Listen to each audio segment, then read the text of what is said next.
And welcome to the third annual meeting of the Txdot Bicycle and Pedestrian Advisory Committee. My name is Carla Windsor. I'm your chair, and I'll be walking you through a very packed agenda today, but with a lot of really good items. First order of business is calling the meeting to order. We're officially starting here at 9:30. We also have a safety briefing that is our standard practice. I will turn it over to Bonnie Sherman for that. Bonnie? Greg Reininger is going to give the safety briefing today. Okay, we've got an update. Greg, tell us what we need to know to be safe. And Greg, you're muted. There we go. No, you're bringing up the slides.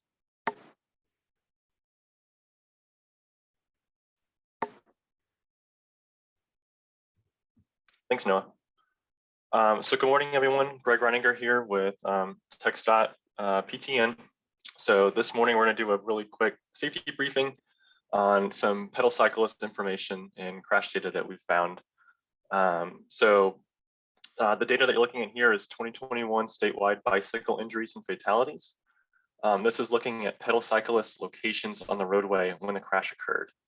So if we look at that green chart on the left, this is kind of our overarching pie chart, where we can see that about 2/3 pedal cyclist injuries and fatalities in 2021 were crossing related, while about 24% were riding in the roadway and 5% were riding in a bike lane or shoulder. If we move over to the chart to the right, we can look at crossing related and see a little more specifically on what was going on. So 83% of the crossing related injuries did occur at an intersection, whether that was marked or unmarked. While about 10% did not occur in an intersection, and 7% occurred crossing the road at a driveway. Looking at riding in the roadway, we can see that the vast majority, about 83%, the blue, the dark blue, and the gray, all involved riding with traffic. 72%, it was unknown that there was a bike mark present. That's based on the police data and the crash report data. While 17% were riding in the roadway but against traffic, whether that was in a bike lane, a shoulder, or in the road. And then finally, riding in the bike lane and shoulder, the final chart on the right, we can see that 39% were in a bike lane riding with traffic, 32 were riding in a shoulder with traffic, while the gray and the yellow represent riding in a bike lane or shoulder against traffic. So the majority of people were still riding, or at least the majority of the injuries did occur riding with traffic. However, you could assume that vast majority of riders were riding with traffic, so there's a better chance of that occurring. Noah, could you go to the next slide? This was a really interesting data that we wanted to show you. So this is the Pbcat data. So this is basically the data. It stands for a pedestrian and bicycle crash analysis tool. It's basically saying what occurred right immediately before the collision took place. This is a new flag that we have in the CRIS system in 2021. So we wanted to look at this and see what we saw with bicycle crashes and what was happening. So quickly in the green chart on the left, kind of our overarching chart again, we can see that there are a lot of others. There's about 72 different fields in here, but I wanted to just highlight kind of the top 4 that occurred. So 28% were bicyclists riding through or riding out. Riding through, whether it's a bicyclist or motorist, means, according to the data, means disregarding a stop sign or some kind of traffic control device, maybe a red light. Riding out means that the bicyclist or the motorist came to a complete stop, acknowledged the traffic control device, and then drove out. While we do see that the motorist turning does make up 16% and the bicyclist turning made up 3%. If we quickly look at the top chart, the bicyclist riding through or riding out, we can see that the bicyclist riding through, specifically a signalized intersection, made up 45% of the injuries, while the bicyclist riding through a sign controlled intersection was only about 18%. If we look at the motorists driving through and driving out, we do see that the top one for a motorist was actually driving out, so coming to a complete stop at a sign controlled intersection and then driving. That was the most common crash type that we saw, involving a motorist and a bicyclist, about 30%. While the motorist driving through a sign control came in second at about 20%. And then finally, looking at the motorist turning data, we did see that the motorist turning left with a cyclist coming in opposite direction was a little bit over 30%. That also does show that the cyclist was riding with traffic if you're turning left and the cyclist was hit by motorists. And then finally, the second one I wanted to highlight is at about 18% is the motorist turning right with the cyclist riding in the same direction. So we know oftentimes a motorist turning right will only look left for traffic coming their way, and sometimes whether it's pedestrian or bicyclist might be there on their right, and it's important to be aware of. So this was kind of the first time that we've really looked at this Pbcat data statewide. We're excited to have it now in 2021. This is the first full year that we have it, and we're looking to utilize this data in other safety measurements and efforts, and using it for different social media safety messaging moving forward. So I know we have a pretty full agenda today, and with that, I'll turn it back over to you, Carla. All right, thanks, Greg. Appreciate that information. Really quick, I want to go back half a second, and as part of our call to order, I want to do a quick roll call on our Vpac members to just to see who all is here today for our record. I'm going to go down the list, and if you would just say that you're here or you're present, and then I would remind our board members and also anyone presenting today, when you speak, please turn on your camera for the audio and visual to work together. So first person up, Chris Tabb from the Wimberley area. Chris Tabb here. All right, thanks. Clint McManus from Houston. Present. Thanks, Clint. Eddie Church from Cedar Park. I'm here. Hey, Eddie. All right, we've got Eva Garcia from Brownsville. All right, I don't think Eva's joined us. Hopefully she'll be able to join us a little bit later. Frank Ortovsky from Laredo. Present. Good morning. Morning, Frank. Jeff Pollock from Corpus Christi will not be joining us today. Mike Schofield from Austin. I'm here. Good morning. Good morning. Rick Ogan from San Angelo. Good morning, Carla. I'm here. Morning, Rick. And then finally, Zach Magallanes from San Antonio. Good morning, I'm here. Morning, Zach. All right, thank you very much, guys. We appreciate it. The next order of business is to approve the minutes from the April 25th Vpac meeting. Those were included in your packet. Hopefully everyone got a chance to review those. Are there any changes or modifications requested to the minutes? This is Frank. A motion that we approve. All right, I have a motion to approve from Frank. Do I have a second? This is Chris, second. Thank you, Chris. All in favor, please say aye. Aye. Aye. Aye. Any opposed? All right, the motion passes. Thank you, gentlemen. The next item is from Eric Gleason. It's a report from Txdot's Public Transportation Division Director regarding statewide bicycle and pedestrian matters. Eric, we turn it over to you. Well, good morning, everyone. I appreciate your attendance today. I hope everyone's staying cool. I will keep my report brief this morning because I know we have so much to go through on the agenda. Quick update on our transportation alternative projects, which the commission has awarded, where we stand on implementing those. So, you know, we've had 4 calls for projects beginning in 2015, every other year. And from those 4 calls, we have accumulated about 172 projects, and 42% of that 172 have been completed, and another 14% are under construction, 18% under project development, and another 20% are just beginning their project initiation stages. So the pipeline continues to flow, and we continue to accumulate completed projects across the state, and that's great news. Next topic, touch real quickly on, we have some appointments opportunities coming up for the committee. We have, as of the end of August, with terms coming to completion, we will have 5 vacancies 4 regularly scheduled appointment opportunities. And then the 5th one is to fill the vacancy from Kelsey Schultz, who withdrew her membership due to relocating to another state. So 5 appointment opportunities. We did poll current members who are impacted by this, and that includes Clint McManus and Ava and Mike Schofield and Rick.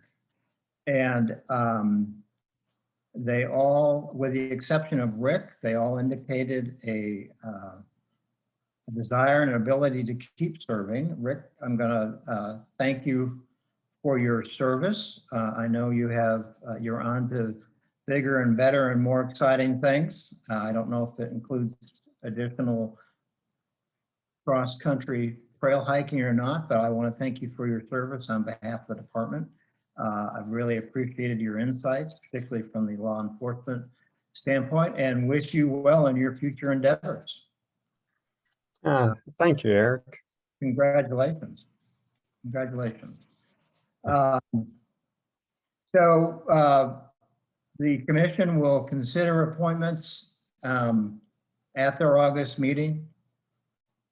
We have some recommendations into them, and not to second guess their decision making, we'll be able to announce revised committee membership shortly after that, hopefully for your next meeting.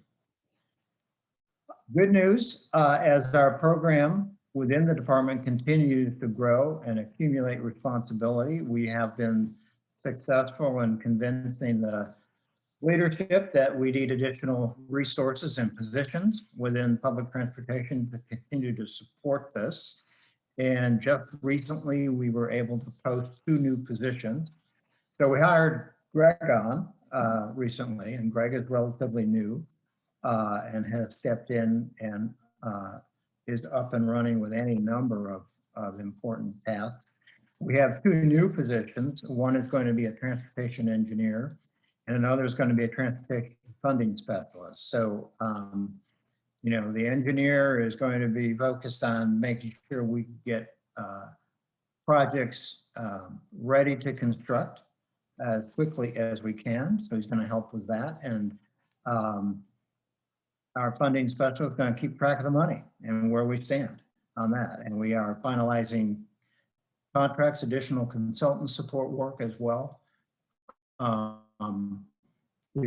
To help with the overall project efforts. So we're gearing up and as we'll talk about in a bit, making some important changes to the program and how it's administered to address the changes that came with the Investment Act. And then finally, I want to mention that the department did submit a RAISE grant application. I think we've briefed you on this before. Part of the FY22 US DOT RAISE grant funding opportunity. The department submitted a single application addressing development of the bicycle tourism trails network in 2 locations, Northeast Texas, completing the Northeast Texas Trail, and then constructing a significant portion of the Paseo del Norte Trail in El Paso. So we hope to hear soon. There is a legislative deadline for USD to make its announcement by August 12th. So we hope within the next several weeks to have good news on that. And with that, Madam Chair, I will turn it back to you. Unless there are any questions from members. All right, thank you, Eric. That's exciting to hear about the new positions. I've been working with Txdot on Biped program area issues for 16 years, and you guys are doing more than you've ever done. There's so many exciting things coming out of Txdot related to Biped, and we appreciate all your hard work on that. So I know more bodies will help make the load lighter. So that's great. Okay, wonderful. Any questions for Eric from anybody on the committee? Okay. Hearing none. Our 5th item on the agenda is a preview of the final report for the strategic direction report for the bicycle and pedestrian program. So we've been doing some work on updates and reprioritization. Several things have been completed, how we want to prioritize new things coming up. And Carl Seifert is going to give us that presentation. Great. Thank you so much. Can everyone see me okay? Yes. Can hear me? Wonderful. All right, well, I appreciate everyone giving us this opportunity to give you another update and our final update on the strategic direction report for Txdot's bicycle and pedestrian program. Let's see here, are going to have a pretty quick, as much as we can, presentation for you this morning, where we'll go over in general a preview of what the SDR document will look like. We will spend most of our time focusing on the implementation plan section, which features the focus areas, strategies, and actions that the Vpac and Txdot have identified at this point. You can see here, this is a draft image of our cover, and as a heads up, the Vpac members will have a draft of this document in their email in the coming weeks. It is currently in an internal review process at Txdot, and we're excited about it. So with that, so for today's presentation and for the document, there's 4 main parts. The current conditions for bicycle and pedestrian users, including bike and biped and micromobility.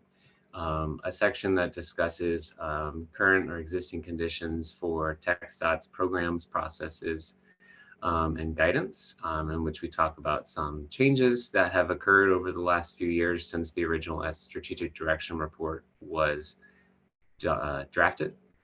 And then we'll have a slide today where we talk about the development process for the SDR. And then again, we'll focus on those, the implementation plan section. As identified by those 2 check marks there, the Vpac has received presentations on current conditions for those users and has discussed a lot changes to the Txdot project development processes over the years. So we're going to skip those 2 aspects, but you can review those in detail in the document itself. And the other thing I wanted to point out on this slide is for those of you who are listening who aren't familiar, the original SDR was drafted in 2015, and this is an update that we're talking about today. And there have been lots of successes since 2015, and the program was in a much less mature state. We're going to hear more of the Transportation Alternatives Program. We've had 4 calls for projects, awarded $192 million to 171 projects across the state. Advanced an example network for the Bicycle Tourism Trail Study, which is being implemented across the state. Advanced a bicycle and pedestrian count program, accessible for the entire public. Additionally, an active transportation plan inventory, which allows consultants, design engineers, and the public to identify active transportation plans in a given geographic area. District bike plans are underway, bicycle accommodation design guidance, a host of things which the Vpac and Txdot should be proud of. For the strategic direction report, this project began in the fall. As the Vpac has had opportunities to hear presentations, discuss the project through email updates and various survey tools. The project has gone through an existing conditions analysis, a strategy development and refining stage, and now we're at the draft final report phase. As mentioned, we are anticipating giving the Vpac an opportunity to provide feedback in the coming weeks to the end of the summer and beginning of the fall. And we hope to come back in October and have a opportunity for the Vpac to provide approval if necessary. And that is kind of the overview of the whole process. And it's worth knowing that on the side, Txdot division staff have been meeting with the project team regularly to provide their own input on the viability of the different strategies and actions, and to provide some truth testing on some of the approaches. because they know a lot about project development and they know a lot about how things work here at Txdot. So with that, we'll talk a little bit about the strategic direction report focus areas. These words won't necessarily look familiar to the Vpac, although some of the icons will. You can see here we have 6 areas of focus in this strategic direction report. The first is expand the bicycle and pedestrian networks. Second, build safer and better bicycle and pedestrian accommodations. Then provide training for engineers, planners, and construction staff. Then educate and encourage the public on safe driving, riding, bicycling, and walking. Developed statewide management systems for bicycle and pedestrian information, and fund more bicycle and pedestrian projects. Before I go on, are there any questions so far? And I apologize if there's any chat or things like that, someone go ahead and interrupt me because I can't see that screen right now. So to focus on each of our focus areas a little bit more, the first is expanding the bicycle and pedestrian networks. And there are 3 main strategies identified. And in the SDR itself, there are actions underneath each of these strategies, which also have a implementation timeline on them, but it's kind of a lot for just a slide. So we've simplified it by just showing the strategies. So you can see here, the 3 strategies to advance this focus area are related to coordination with local governments to establish those networks, creation of district bike plans, and then the continued development of bicycle tourism trails network. These are all listed as short-term all the way to long-term. They're more or less ongoing efforts in which Txdot has a number of action items that will comprise these different strategies.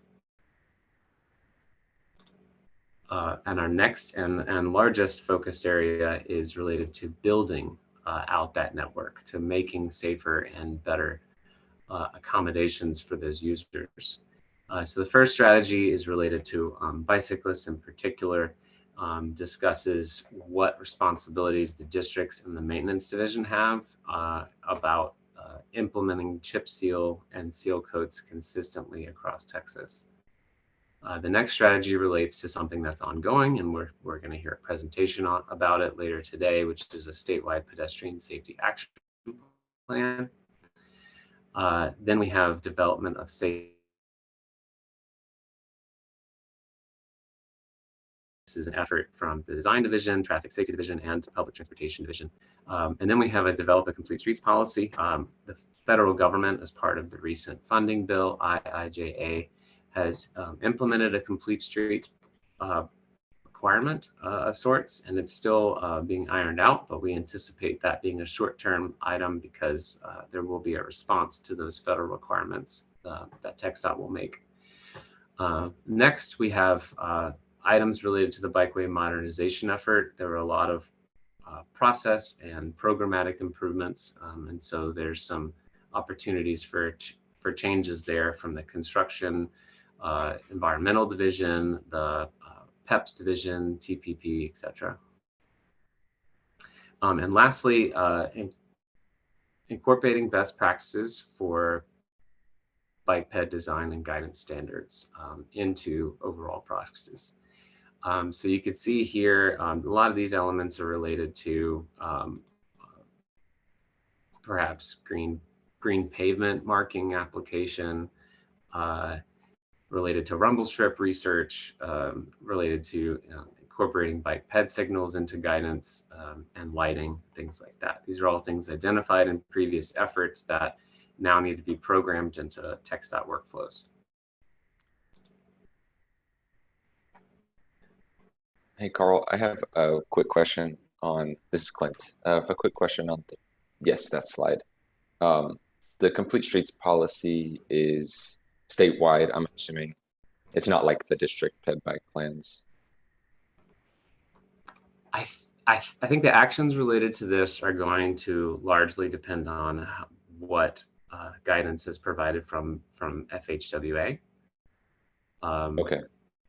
I know that the action items that are listed in the SDR are more how we're going to create a policy. So it's like create a multi-division group and, you know, progress, look at best practices elsewhere, you know, that kind of thing. So I think the formation of it and how it how it looks when it's done is unclear at this point.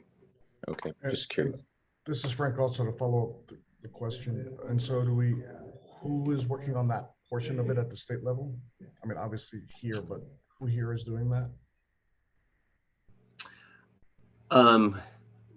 Well, so as far as the strategic direction report is concerned, we've identified that PTN, the design division, and the transportation planning and programming office would be the largest responsible parties. It is not currently, I don't think there's any staff that have been assigned to a lead role in that. I think if I could say my own thoughts on it, I think it will depend somewhat on how FHWA proceeds. Okay, so we're still waiting for them to figure part of this out, or That's my thought. And if anyone else from yeah. Txdot has a better answer to that, I'm all ears.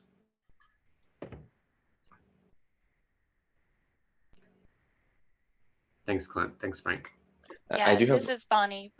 We don't have any specific guidance at this point on developing that that process.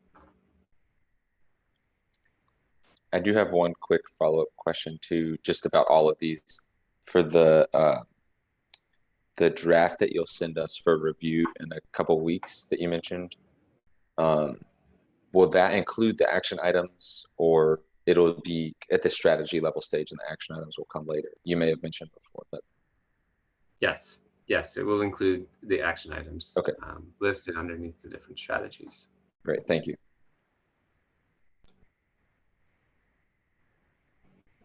Great. So to move on, an important effort aspect of all of this that has been reiterated from the Vpac is training. It's great to have all this guidance and processes and procedures, but if it's not consistently implemented across the state because folks don't know about it, that's a problem. So there's 3 strategies under this area, and one is provide training on bike and ped design guidance. And the actions that are listed under this in the SDR are related to how you get it out there. So it's partnerships with POs and FHWA. It's using best practices from elsewhere. It's putting these training modules onto Txdot's internal website. It's making it available at short course and at planning conferences. So it's making this training easily accessible, standardized, and well distributed. And next we have develop agency-wide bike and ped design engineering subject matter experts. And this is identified as in progress. This was an effort identified during the Bikeway design modernization effort, and it has been initiated. There is currently a community of practice at Txdot that it features district staff, division staff from around the state. It's engineers and planners and landscape architects, environmentalists, project specialists that do meet regularly to discuss different aspects of bike ped design. They also are providing guidance documents and kind of a shared space for that knowledge sharing. So I think that's been successful so far. The last item here is identifying training for proper green pavement marking applications. And this has to do with the construction division and the maintenance division. For green pavement, it has been identified that the singular opportunity to make the green pavement last the longest is during the installation phase. So proper training for the installation for contractors and for district staff is important.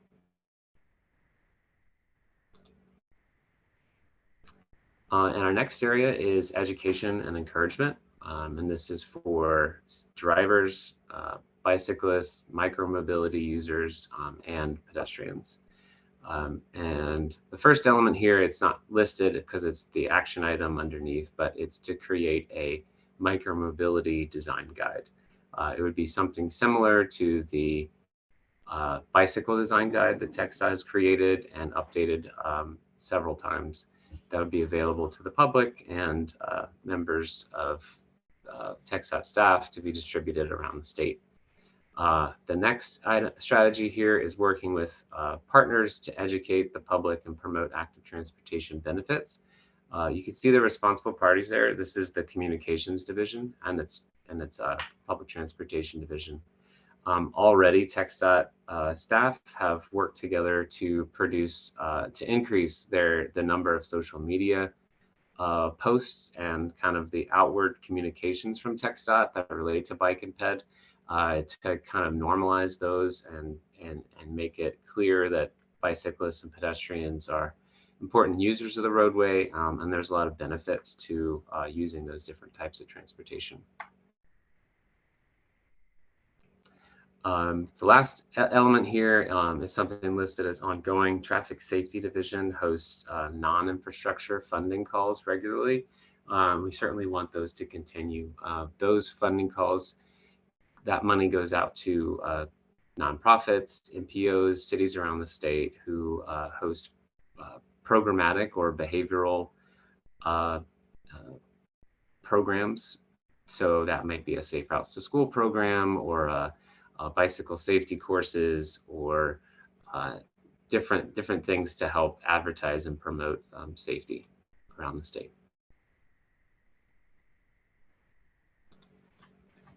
The next area, our second to last area, is related to data. I think there's been a lot of progress in recent years from Txdot to try and create and share data related to bike and ped use. The first element here is to maintain something that was really an important effort that continues to grow and mature online. It's the active transportation plan inventory. That is an interactive map interface that allows users to zoom into a specific geographic area and identify all the active transportation plans that are present there. Something that was identified is during the scoping phases of projects, sometimes design engineers, consultants don't understand that previous planning efforts have already identified the preferred bike and ped infrastructure. And that goes missing in the scope. So this is a tool that's pretty innovative. I don't know of any other state that has this, and it should be an important part of the scoping process from here on out. Next, Txdot has been working really hard. TTI is the main partner here to maintain and operate the bike and ped count program, and they are rapidly maturing this program. They have worked all summer in the incredibly hot temperatures, installing permanent counters, doing a lot of short-term counts, and working to put all that information up on our Biped count exchange so that folks can see users in real-time data and make cases for infrastructure and to understand travel patterns and movements for all sorts of reasons. So that's really important stuff. Monitoring the growth of existing bike and ped networks. So in 2020, the design division finished a statewide inventory of all on-system bicycle and pedestrian infrastructure. And the challenge is to how do you maintain that? Now that we have a baseline, we have a foundation of where that inventory is.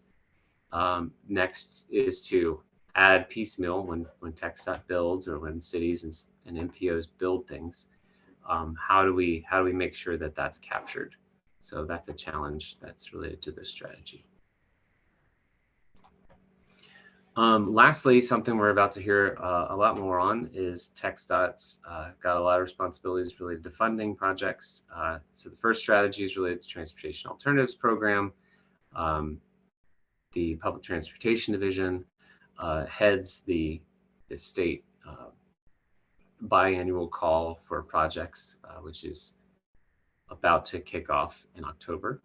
And so the actions related under this strategy are regular implementation of that effort, tracking all those projects, ensuring that no state funds are lost or federal funds are lost during that process, efficiently using public dollars. And the last strategy here is constructing on-system pedestrian infrastructure.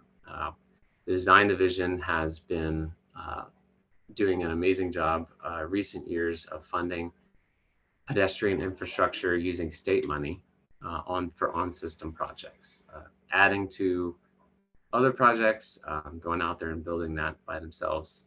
And that's an important effort that the action items related under this are to progress that effort and to continue to collaborate with other divisions using HSIP funding and other funding pots to continue to build on system pedestrian infrastructure. Well, I have been talking a lot.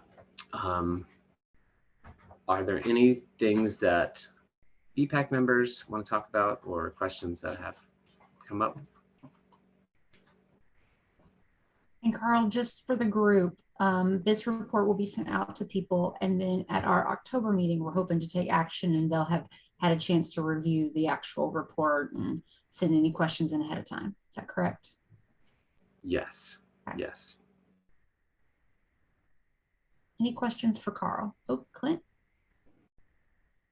I think this is awesome. I'm excited to dig into the action items.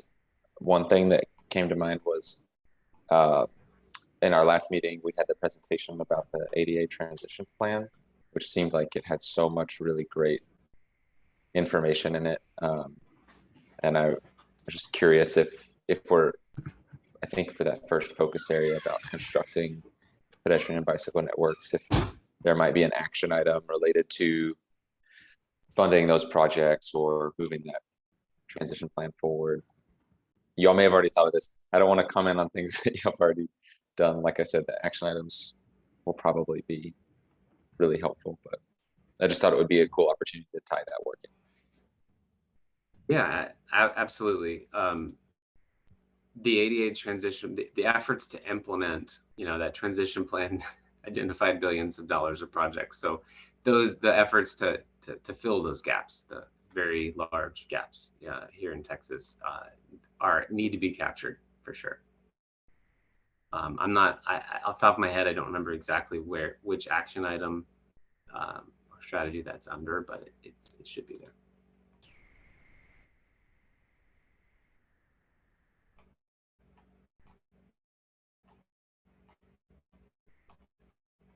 Any other questions or comments for Carl?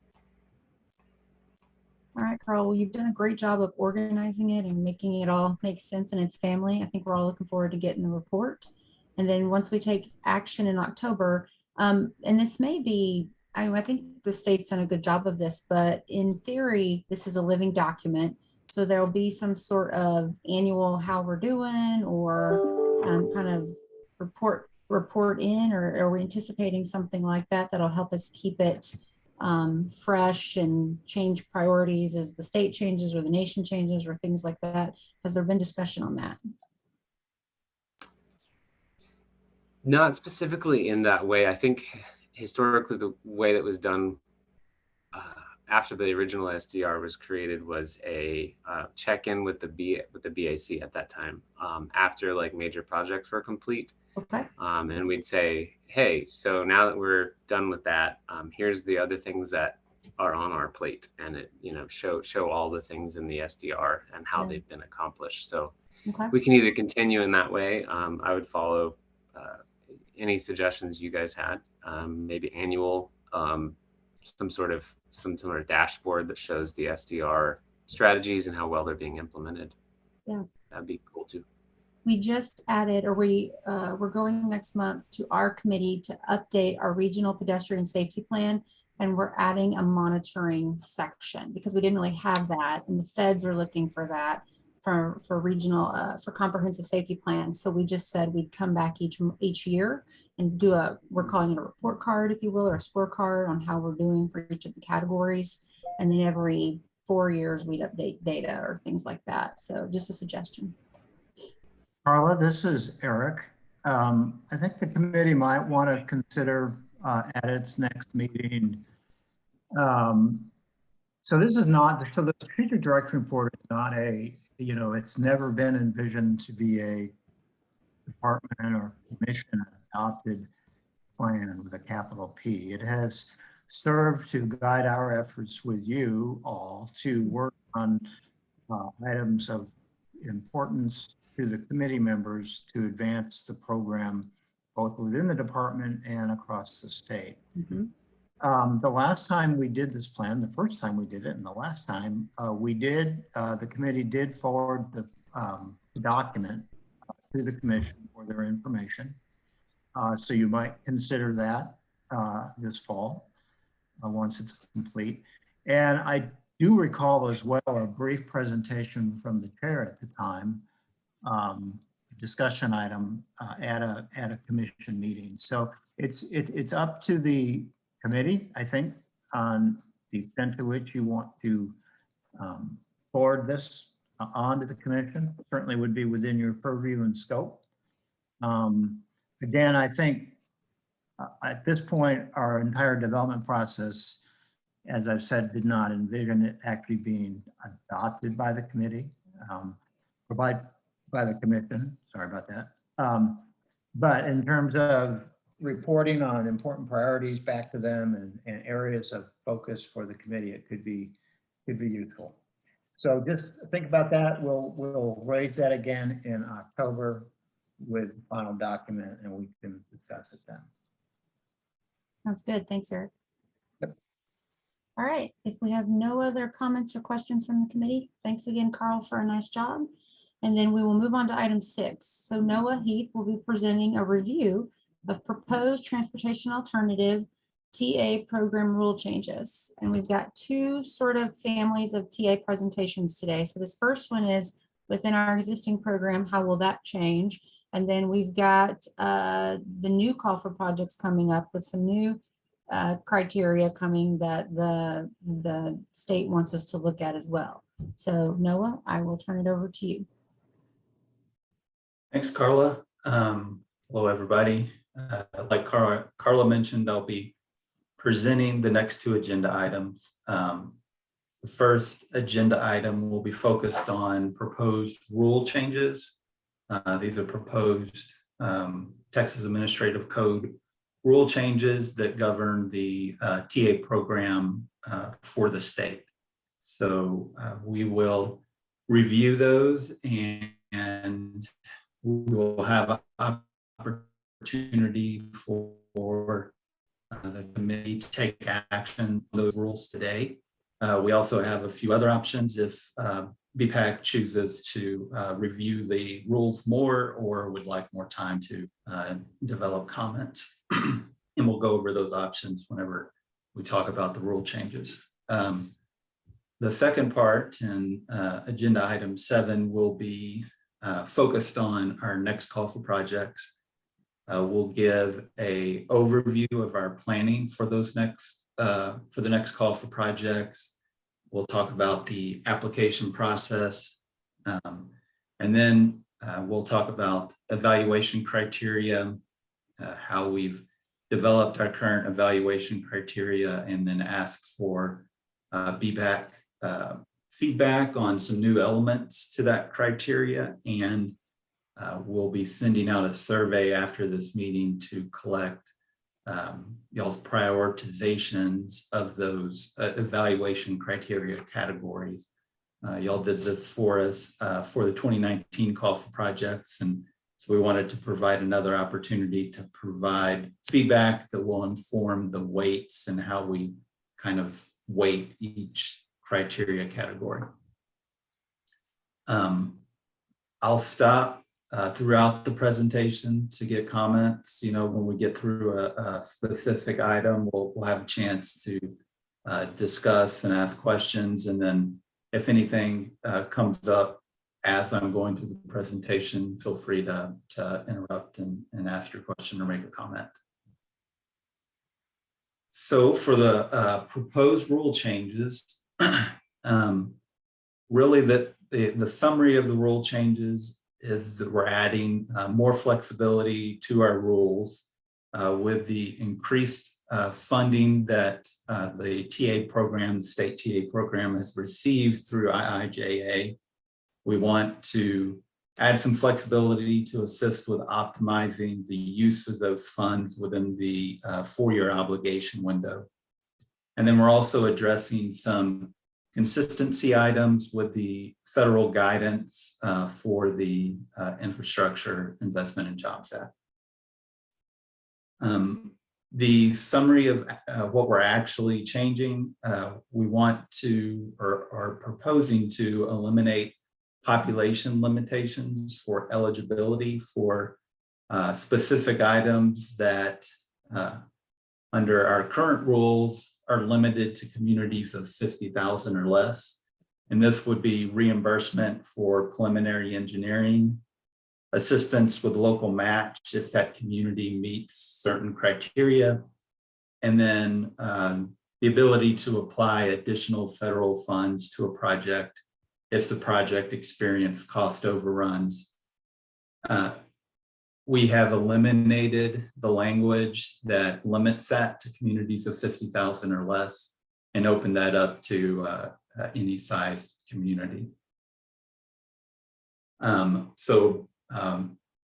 Currently, a community of 200,000 would be able to apply for funds and get reimbursed for construction only, but they wouldn't be able to take advantage of any local match assistance, and they wouldn't be able to get reimbursed for preliminary engineering. And if they had cost overruns, they wouldn't be able to receive additional federal funds to cover those overruns. They would have to fund that locally.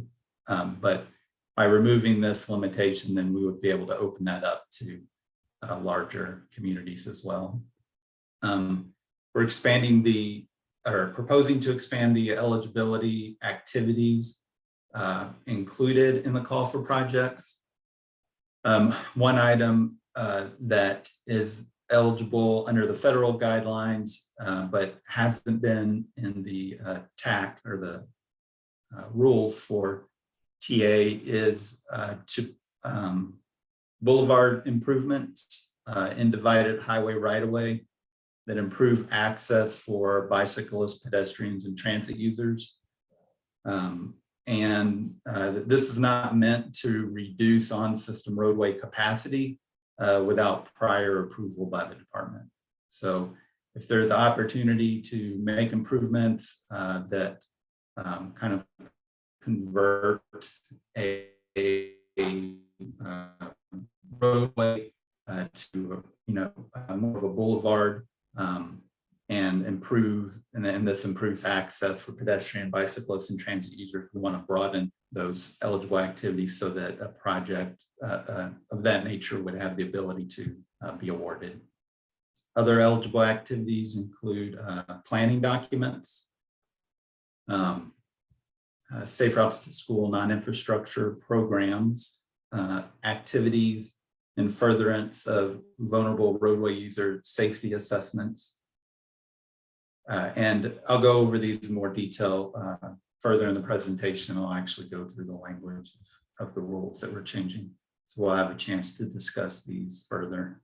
And then we're expanding eligible reimbursement activities to include purchase of right-of-way.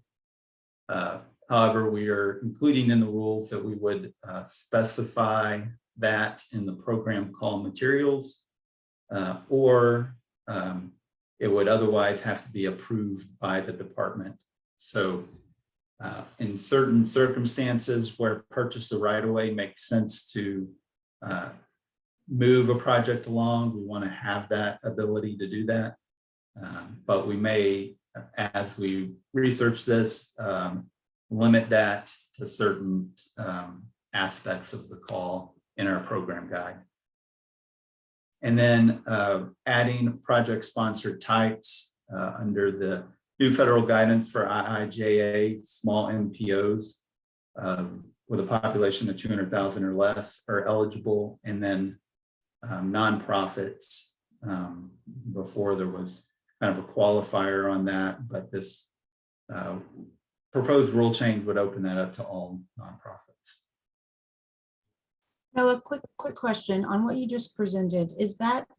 Are those rule changes tied to your current sub-allocation program that you've administered in the past, or are they also relevant to the any area funds that you'll be adding to your call for projects? It would be for both the sub-allocation and the any area fund. So it would, unless specified in the program guide, it would allow for that flexibility in both the sub-allocated and the any area fund. So these are the broader umbrella rules for both of the families of categories of funding. Yes. Okay, and there's nothing currently in your guidance that limits the funding or has language related to the urbanized areas greater than 200,000 being ineligible that would need to change or be modified, is there? In essence, to be added as a project sponsor type, any of the cities or transit agencies or counties within the large urbanized areas? No, there's nothing in our rules that currently limits how we, if we were to fund projects in those areas that we would need to change to use those any area funds. Okay, thank you.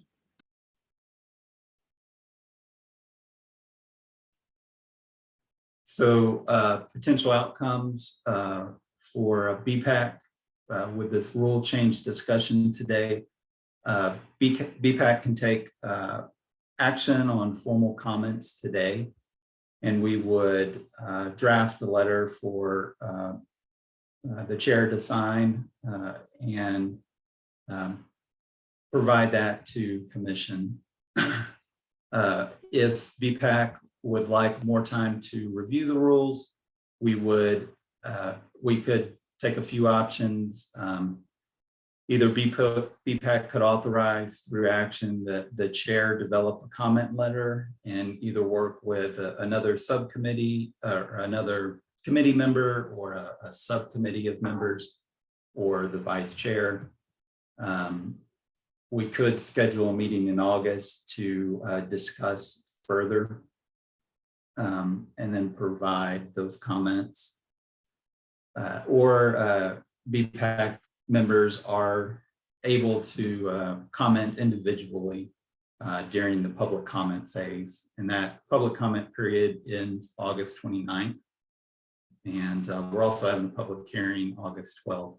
And our anticipated commission final action would be in the October, on the October commission agenda.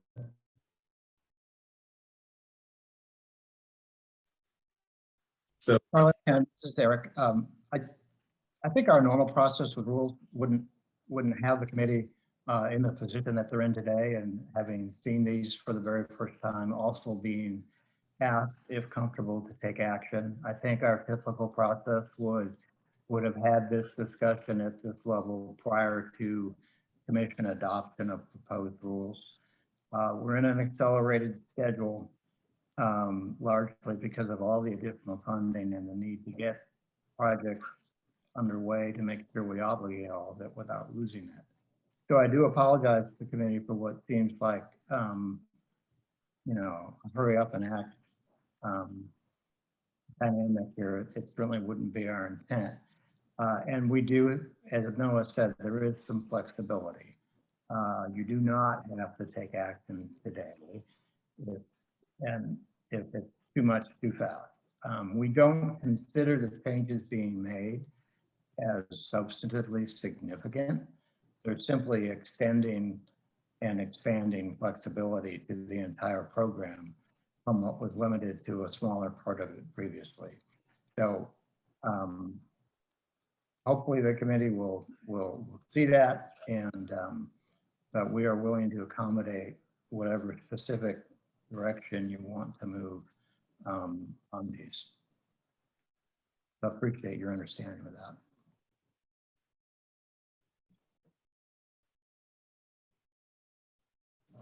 the TA program rules that we're proposing are for revisions to the state guidelines under the Texas Administrative Code. And these fall under the federal guidelines that FHWA provides. So the rules all fall under the FHWA guidelines, and they do not affect NPO guidelines. NPOs develop their own rules for their competitive call for projects for the TA funds that they receive directly. So these rules are for Txdot's state TA program.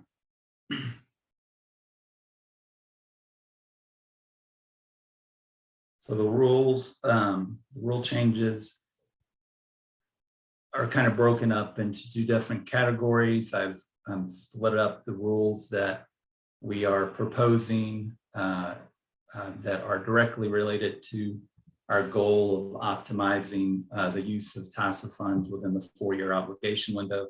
And then there's another set of rules that are for the purposes of being consistent with the new federal guidance and also clarifying items within the rules. So I spoke about eliminating the population limitation on local match assistance, cost overruns, and reimbursement for preliminary engineering. And so we would remove language limiting eligibility to only communities with a population of 50,000 or less under our eligible activities rule section, our allowable cost rule section, and then also under the local match section, we would remove that language that limits the population. And then as far as expanding eligible reimbursable activities under that same eligible activities section, we would add the language to support construction of boulevards or other roadways that are located primarily in the right-of-way of former interstate system highways or other divided highways to improve access for bicyclists, pedestrians, and transit users. And does not reduce on-system roadway capacity without prior approval by the department. And then under allowable cost, we would allow right-of-way acquisition incidental to construction activities as specified in the program guide, call for projects or otherwise approved by the department. Hey, Noah, I have a question about Sure. the boulevard. And this, I'm not an engineer. But I have been a boulevard as like a technical engineering firm. So does that just mean like, you know, adding a planted median or some buffer space between vehicle travel lanes and pedestrian or bicycle activities? Is there, like, what are y'all envisioning that boulevard needs for that one? For boulevard, we would use the FHA definition that they provide in the guidance, but we would, those are the aspects that are characterized, you know, boulevards have those elements such as a divided median, separation between modes, traffic calming aspects to slow traffic. However, we don't have a specific speed requirement under our rule changes. This is more of a change to broaden the potential for projects that may be sort of as part of a boulevard project or as part of a broader project to expand the number of modes that use that roadway, as opposed to adding like a bicycle or pedestrian facility like on the side of a state highway. We just wanted to include this as eligible activity so that we have that option to sort of fund those broader range of projects. Great, thank I think you. we will use the program guide when it comes out to more completely describe those elements of boulevards that this program would be funding to help the project proposers understand that. Great, thanks.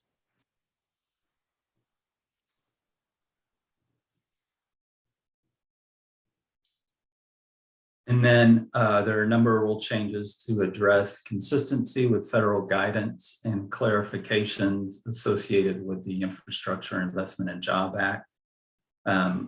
Those items include eligible activities such as language clarifying that planning activities related to other eligible activities in the program are eligible for funding, or would be eligible if depending on the program guide and how we make that available under the call.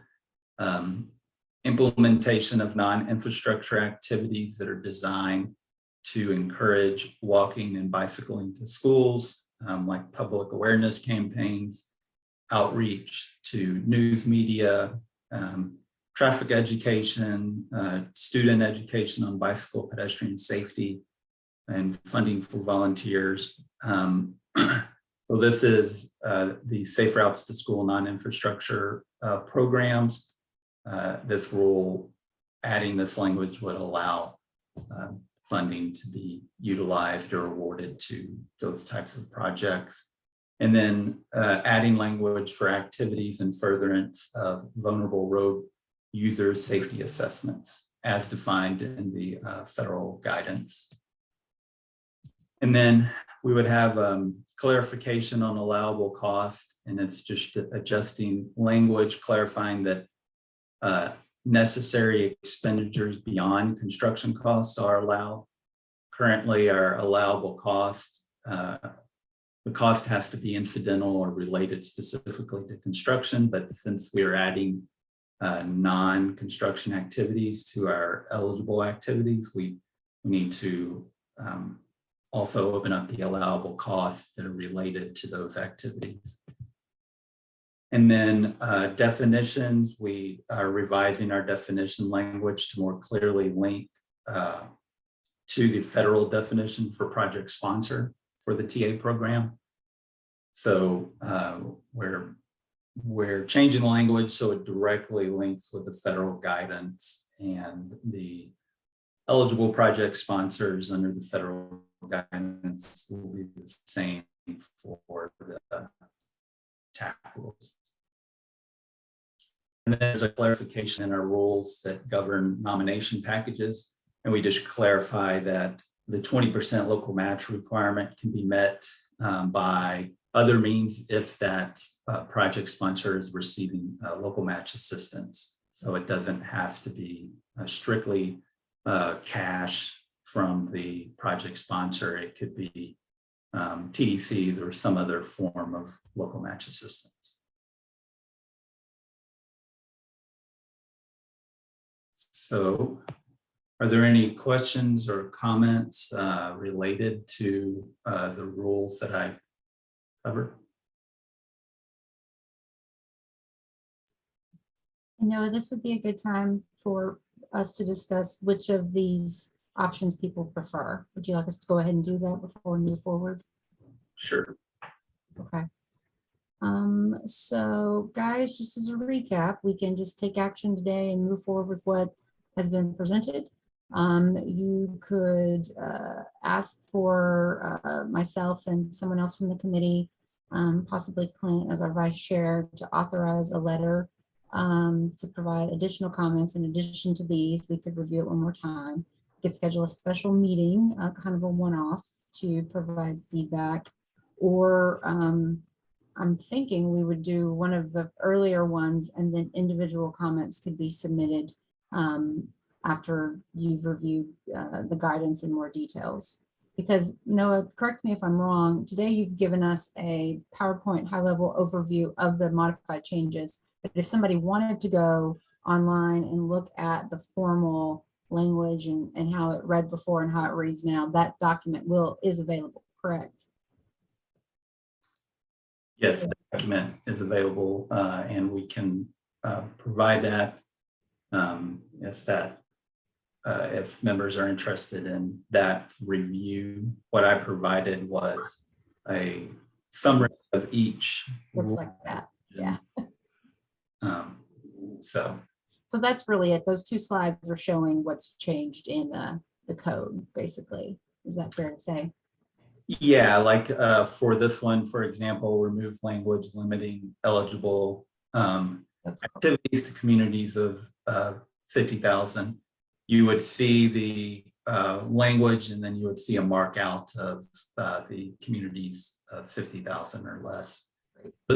These describe what is changing and pretty, I mean, it's pretty detailed as far as describing what actually is changing, but as far as like reviewing the document where you see the markouts and the added language, it's not verbatim. All right, let's go back to those options. Frank, I see you're on the screen. Any initial thoughts? Well, I guess whatever we decide, we just want to maintain the schedule. So I guess when the public comments end, whatever we're doing has to be completed as well, correct? Because you are an advisory committee, you provide comment outside of that public comment period.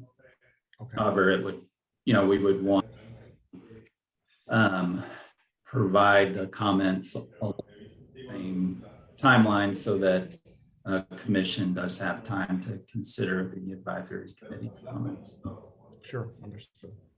So our schedule for these has us going back to commission at their October meeting to adopt as final rules. The public comment period, as you see here, ends on the 29th. If you do choose to comment as an individual member of the public, you cannot do so on behalf of the advisory committee. I think that's fairly self-evident, but it's just a reminder that you would be providing written comment as an individual, not as a member of the committee.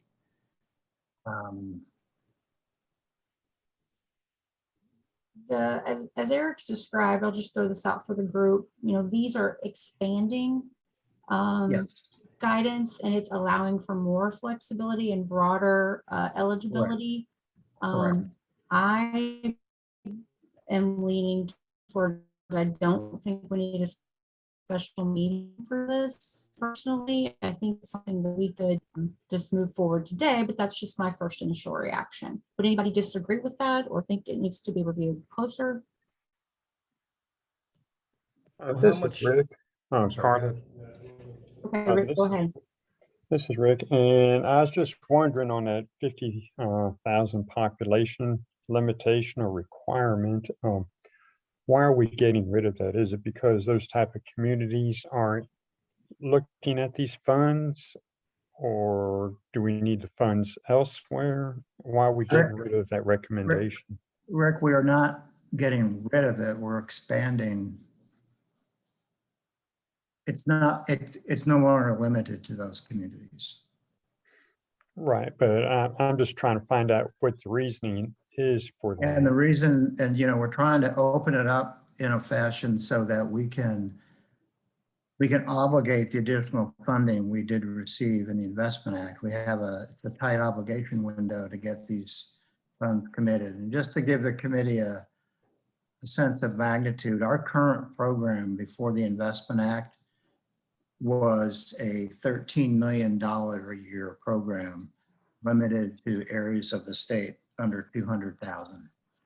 Under the Investment Act, that 13 million a year is up closer to 80 million a year, with the areas under 200,000 doubling from 13 to 26 million, and the any area funding element approximately 50 million a year. So it's a significant increase in funding to get assigned to projects in a timely way. And so we're trying to remove any potential barrier and introduce a broader range of expenses, of eligible expenses, anything to facilitate our capacity to obligate these funds. And Eric, it's probably fair to remind the committee, this is one of the few programs from the federal government. If you don't use it, you can lose it. They have a very specific window and they can swipe it from the state. Yeah, it's really difficult to do anything different with these funds. Yes, absolutely. So I have a question, because I'm looking at the changes. Are these changes, decided at Txdot obviously, but are these coming through recommendation or actually from FWA down to us? No. Okay. Okay, Okay, Clint, good. you had a question? Yes, thank you. I super supportive of expanding. I know that locally our EPO is also thinking through similar approaches to provide more flexibility to those funds. So I guess I agree with Carla. I think y'all know the language better than us. I'm just curious. My one question is, was there anything when you were looking through the rules, were there any items that you thought were kind of borderline, like you were considering adding something else, but thought, no, we're going to stick with these? Was there anything that was kind of in a gray area that we could discuss instead of having us go back and review?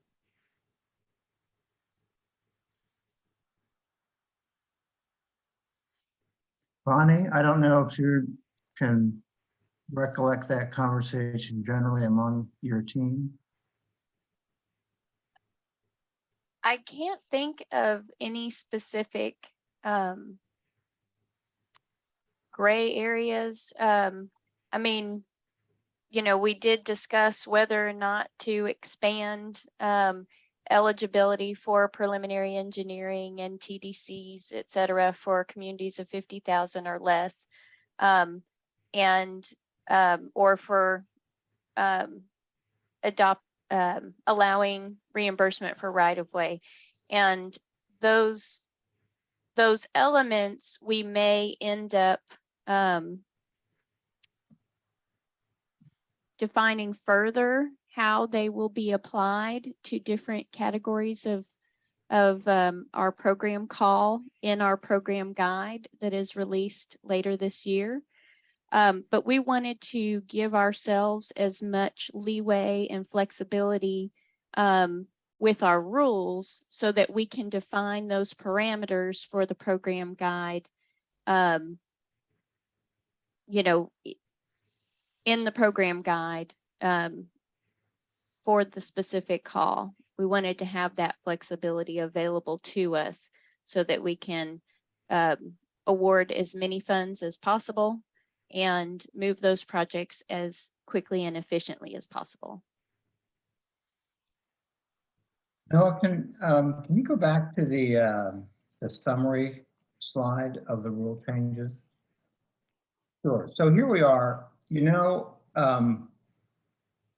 Madam Chair, I could suggest that if the committee did want to take action on this today, you could just take action on the dark green elements that are changing. In other words, we agree with changes to the administrative code that address these following areas, as opposed to agreeing specifically with the language, if that's of concern to individual members of the committee. So your action today would be to agree with these olive green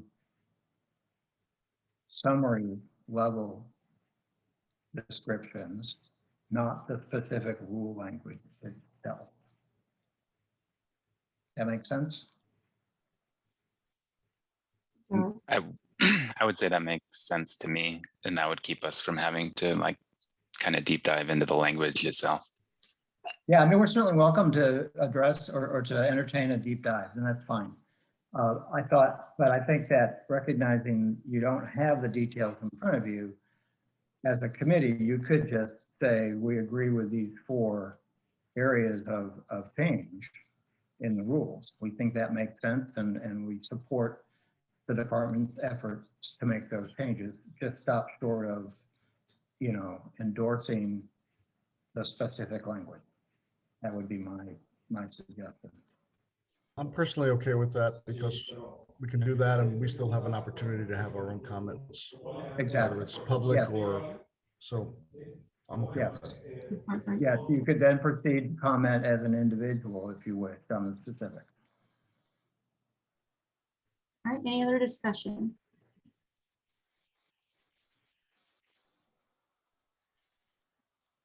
All right, so I think then, if I hear no other discussion, we are suggesting to take action today on the rule change categories that are proposed here related to elimination of population limitations for eligibility, expanding eligible activities in certain categories that were presented, expanding eligible reimbursable activities to include the purchase of right-of-way, and also the addition of additional project sponsor types.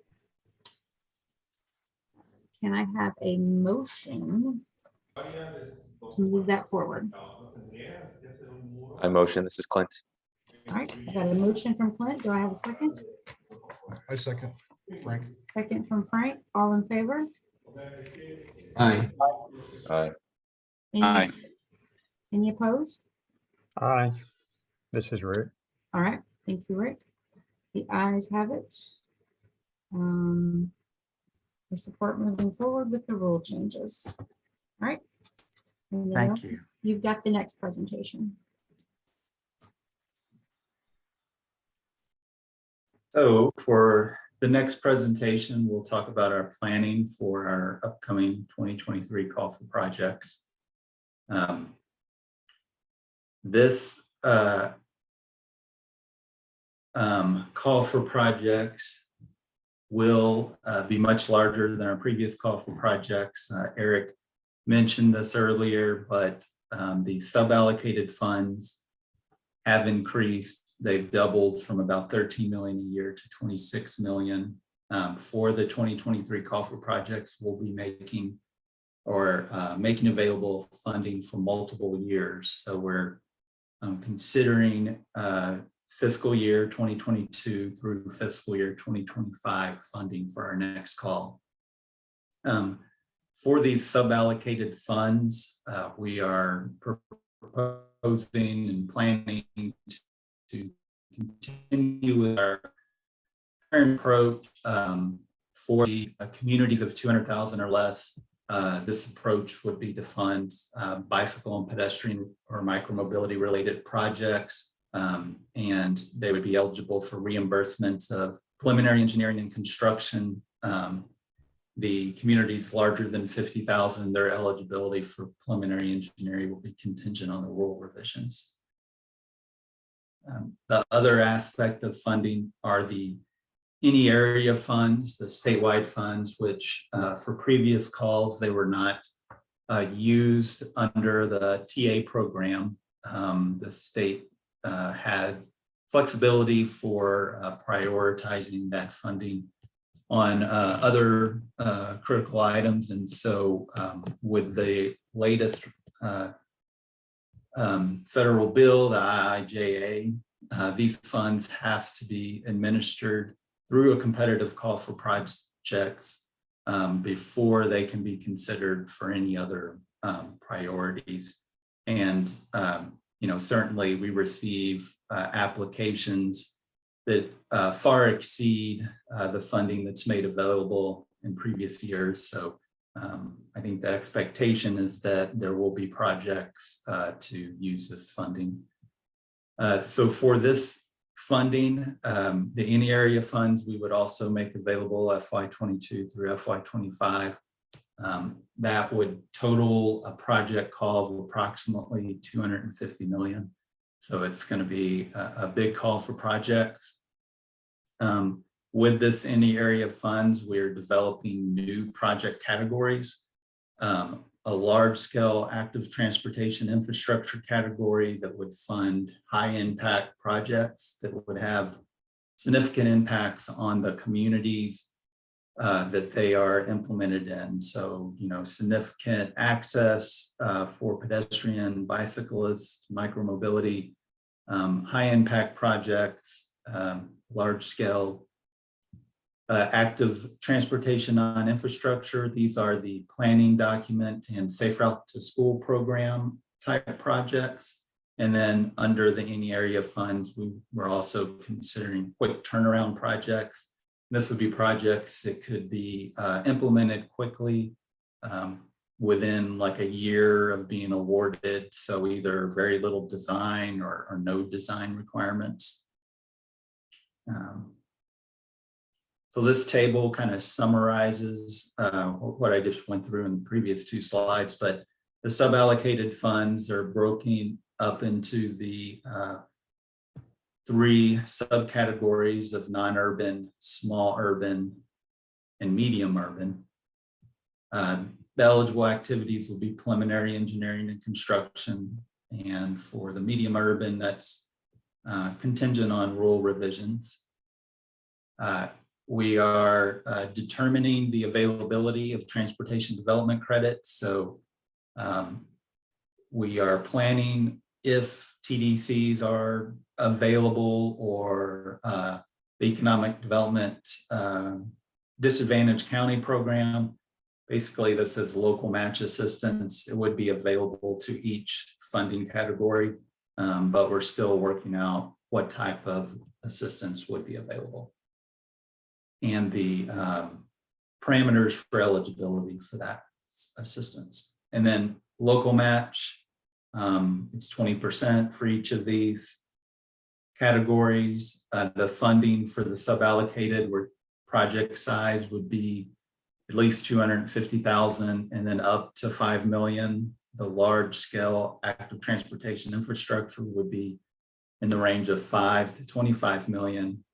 And then the other two categories, we're still determining the amount of funding that we may make available and then also project scale and size.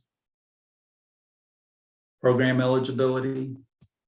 The suballocated funds are eligible for communities of 200,000 or less. The large scale quick turnaround and the active transportation on infrastructure would be available anywhere in Texas for communities of any size. They would be available to local governments, school districts, transit agencies, small MPOs. Txdot can apply for funds if a local eligible project sponsor asks them to apply on their behalf. So this allows for some partnerships between Txdot and local governments who have projects that they would like to partner with Txdot on. And then other project sponsors will be listed in the program guide. There are some other project sponsors, but these are the vast majority of the project sponsors that will apply for our funds. And then the eligibility would be preliminary engineering and construction for the suballocated funds and large active transportation, large scale projects. Shovel-ready construction with no or very little design and no right-of-way acquisition would be under the quick turnaround category, and then the active transportation on infrastructure would be safe routes to school programs or non-motorized planning documents. And all of the projects have to be related to bicycle and pedestrian or micromobility. They should be principally for transportation rather than recreation, have a direct relationship with the surface transportation system, and be of benefit to the general public. Application process, we're planning to follow the application process we've followed in our previous two call for projects, where we have a preliminary application phase. And then Txdot districts provide feedback to project sponsors, and they use that feedback to inform their detailed application submittal. And in some cases, they may decide not to move forward with a project because a feasibility issue is brought up or a constructability issue. And so it also helps them select which projects to move forward with. And we've had success with getting a good pool of candidates using this two-step process. For the suballocated funds, we would use our detailed application. I mean, we would tweak it some for this call for projects, but it'll look a lot like our previous call. The large scale projects, we would use that detailed application, but we're also planning on adding supplemental information that will inform a score that will be added to their total score. And this is just really a deeper dive into what the project transformative or high impact elements are that we just, since these are going to be larger scale projects, we want to provide that deeper level of scrutiny and scoring. And then for a quick turnaround in active transportation on infrastructure, we would modify that detailed application a bit and simplify it so that we're only asking relevant questions to that funding category. So that's kind of our overview of what we're planning on our next call. We are still developing it. So we are targeting October to kick off the call for projects and having the call program guide finalized. We are also planning a public outreach effort starting in August and would be a series of webinars and then some information to get out to project sponsors so they can start planning and picking projects or selecting projects in our communities. I'll take a pause here if there's any questions or comments. All right, I think I'll move forward on the evaluation criteria. So our emphasis areas, and these are areas that Txdot are emphasizing in the program, our call for projects, and that's to improve safety, access, or mobility for people of all ages and abilities. Construct segments identified in the Texas Bicycle Tourism Trail Networks, improve bicycling, wheelchair, and walking access to or between existing biped facilities, public transit, or mobility hubs that integrate multiple modes of transportation, and then to enhance bicycle and pedestrian access and safety to school-related destinations, enabling and encouraging children, including those with disabilities, to walk and bicycle to school. The criteria that we developed for our 2021 call for projects. This slide kind of shows the process we went through to develop those criteria. We will be using the same evaluation criteria because we went through a very extensive process to develop that and develop a tool that we use to score the projects or the data-driven aspect of the projects. We started off in 2019 working with a consultant to develop that tool, and we used our 2017 TA criteria. We gathered best practices at state DOTs and MPOs. How are they scoring these projects? We looked at Txdot's mission, vision, and goals. We took all that information and hosted a district TA, a workshop to review these criteria. It included district TA coordinators and small MPO representatives. And through that workshop, we identified criteria and measures. And then we went through a process of weighting those to identify the high priority criteria and measures. Working with the consultant, we developed this tool and refined the data based on available consistent data and measures that we could use to actually score the projects. And then we identified some interim weights. And then we worked with Vpac to receive y'all's input on prioritizing those categories. And we received input from the districts as well. We averaged those inputs and then we adjusted them slightly based on program needs. One of our program needs is project readiness, so we kind of adjust to make sure that we're getting projects that are ready to move forward, so we don't lose any of that funding. The way that those criteria were broken up, the weights generally is what the slide shows. So safety was about 25% of the score, and that included biped, crash count rates, safety hazards identified in the project, countermeasures to address those hazards. So were the countermeasures adequate to address those safety hazards, and then the various safety design elements in the project.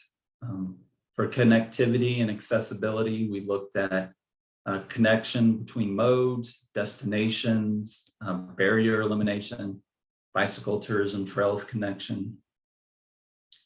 For equity, community support, and demand, and these are actually 3 separate criteria categories, which I'll show you in the next slide, but those 3 together came out to 25%. So we looked at demographic information to identify underserved communities. Was the project supported by the community and planning? And then for our small urban, our communities that were, I think it was 5,001 or larger, we looked at demand. So we looked at employment and population density. For project readiness, we looked at the status of project development, where it was in the development cycle, the project timeline, and then the general constructability of the project. So for the suballocated fund, we're proposing to move forward with the same evaluation criteria, except for demand will be for the medium urban. So those are communities of 50,000 or larger. We would not score that for small urban or non-urban. So 49,999 or less, we would not review demands. And so smaller communities may not have the higher density residential or employment centers. We would, our categories are safety. We want projects that demonstrate a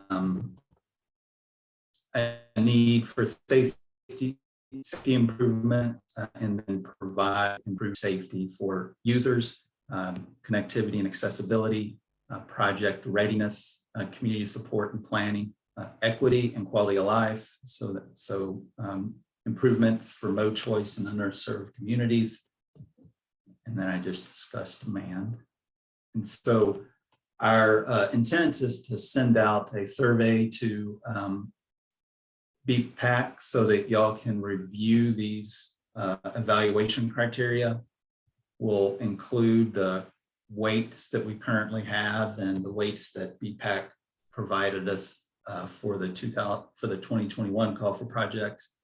And then y'all have the ability to score each of these criteria and provide us updated priorities.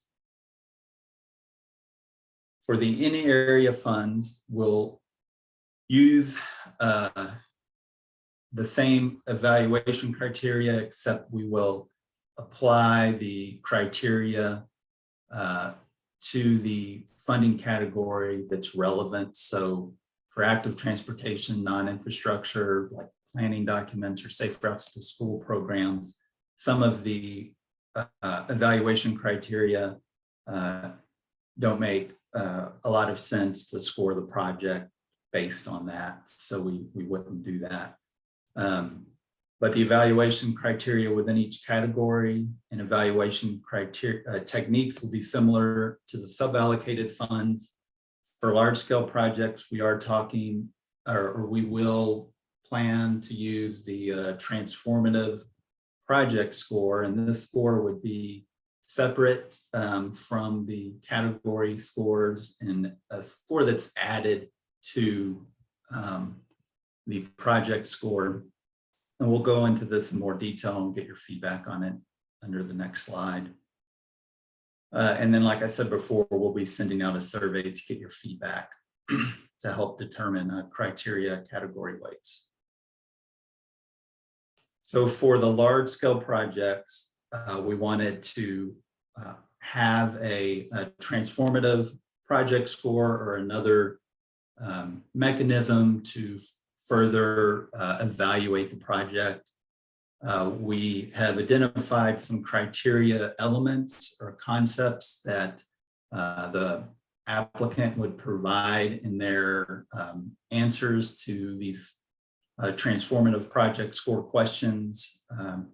It would be mainly narrative based. So it may be like a series of questions where they answer 6 questions or something like that, but they can provide a narrative. And we want to identify elements within that transformative project score so we can read their narrative and determine if they are making impacts to underserved communities. Is there economic development potential? Are they eliminating a significant barrier for pedestrians or bicyclists? And some of these items we score within our evaluation criteria, but like a significant barrier may be something that goes beyond like just scoring if they provide access across a 4-lane roadway. A significant barrier may be something along the lines of like the pedestrian bridge over State Highway 75 in Dallas, like something that is really connects 2 parts of a community that had a significant barrier before. Does the project leverage other existing projects within the community? Does it complement like the overall community plan? Does it engage innovative partnerships for faster project delivery? And does it use innovative technology? One project may not meet all these criteria, but they could answer, several of them. And then we would be able to provide a evaluation and score the project based on how they answer these. And so we wanted to get y'all's feedback on these elements. Is there something that we're missing or should add?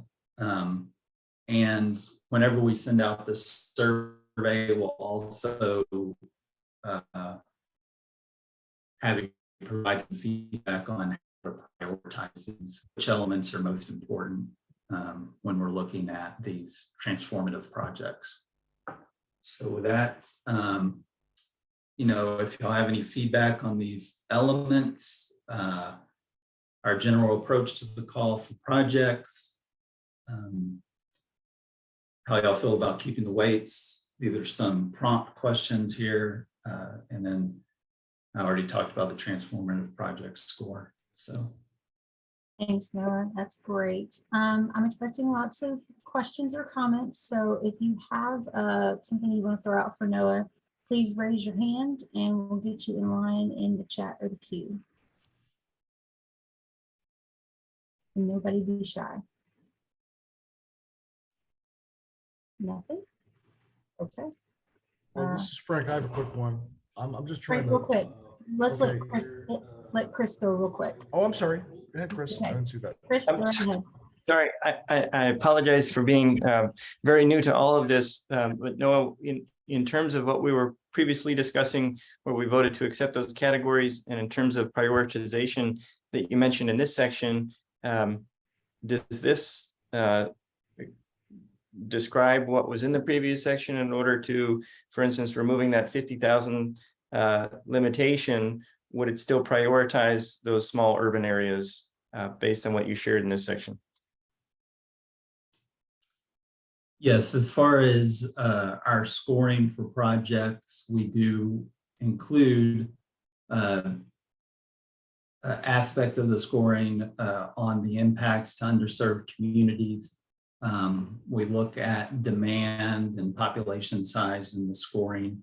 So the rules would allow for more flexibility in our ability to the type and the funding that we apply to different projects. But as far as selecting projects, the evaluation criteria is more about which projects rise to the top and are awarded funding. Thank you. We have a limited amount of funds, and we've always received more applications for more funds than we make available. And so we go through this scoring process to select the projects, and we use their project score to rank them. And we have so much funding, and we use that to develop a list that we recommend to commission. So this is more about selecting the project, whereas the rules were more about what type of projects can apply for the money and what the projects are eligible for within the funding. So it's really, the rules were making it less restrictive for project types and the reimbursement that we can provide communities. Thank you. Very helpful. All right, Frank, you had a question or comment? Yeah, question, Noah. So are you asking us to ratify these concepts or weigh them? Like what to importance? Like, Just provide feedback today, right? Just to give your general thoughts on what you've seen or what was presented. And they'll send out a formal survey. Yeah, we're asking for feedback, just during the meeting or questions. But then we'll be sending a survey where you'll provide your formal feedback on these. So we'll actually send a survey where you will go through these evaluation criteria categories and provide a score for each, indicating your priorities for those.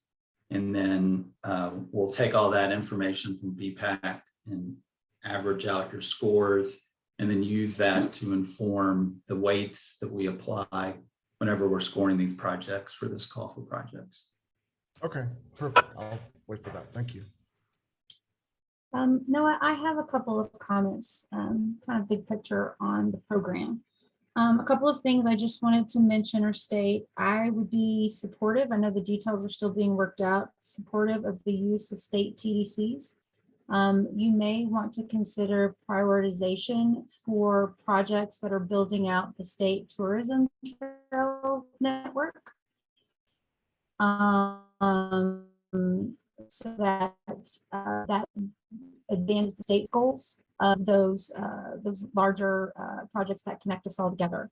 Simultaneously to that, there is a category for community support and planning, but when you look at the details, it's, did you already develop a plan? Does the public like it? But I think that should be expanded to multi-jurisdictional projects. So projects that link multiple cities, multiple counties, something that crosses boundaries are sometimes very complicated to do, but it's a big benefit to the state. So if there's a way to incorporate that, either it's added or it expands a certain category, I think that should be considered. Another thing tied to project readiness, I would suggest thinking about if projects have environmental clearance already, and the status of their design. Are they at 30%, 60%? Have they started? Are they using these funds for design? If the goal is the state is trying to get money out the door, I understand that completely. Projects that are farther along in their development, as y'all know, will help you do that. It's a big number you guys have to get out quick. So that may be added to the project readiness a little bit more detail that cities should be thinking about, or local governments as they're submitting their best projects. I'd also like to open up the possibility or the option to think about if there is a, can you go back to your categories, your your slide that shows the family of projects. Maybe slide 12. Yeah, I'd like to open up a consideration of how to handle maybe a large scale project that has a quick turnaround. So if something shovel ready somewhere in the state that has that is pretty large in nature, are those the best of both worlds? And maybe there's an extra tick there because it helps move the needle on a large amount, and we know that it's ready to go sooner than later. So something to think about, a hybrid, if that provides value. And then finally, I would suggest or have y'all consider maybe not necessarily putting a cap on large scale. There could be a great project in Houston that's $30 million and you want to fund it. So there's always the option to not fully fund something, and you could reduce it to an amount that's available. But giving yourself the flexibility if just a wonderful project comes in, and just something to consider. You may not want to do that, but I'd ponder that. And then finally, tied to the Safe Routes to School program and the active transportation non-infrastructure, a criteria to consider as part of your categories, and it may be under your equity, and you may already do this, is we use lunch programs, free or reduced lunch program criteria, which is that's available statewide. There's a website and people can know if their schools qualify for that, if they're in those programs. That may be a good sort of benchmark on areas of need for certain schools, as well as the connectivity or the demand. So the ability to add trips or to add more walking and biking and proximity of multifamily or residential near those schools. I think that's captured in your criteria. It just may not be explicitly stated. So I wanted to throw those ideas out. It's exciting, a lot of new stuff. I know it's probably a little overwhelming as well, but I think we're really excited. This is going to be cool. So.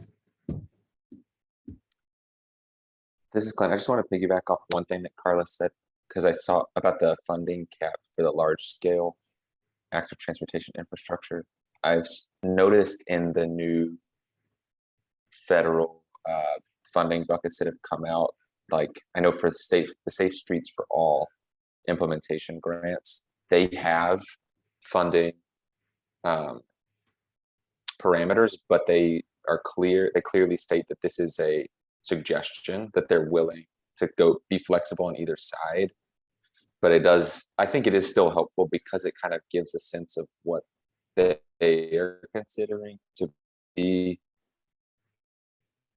the type of project that would fit in, but they leave themselves flexibility. So that could be a similar.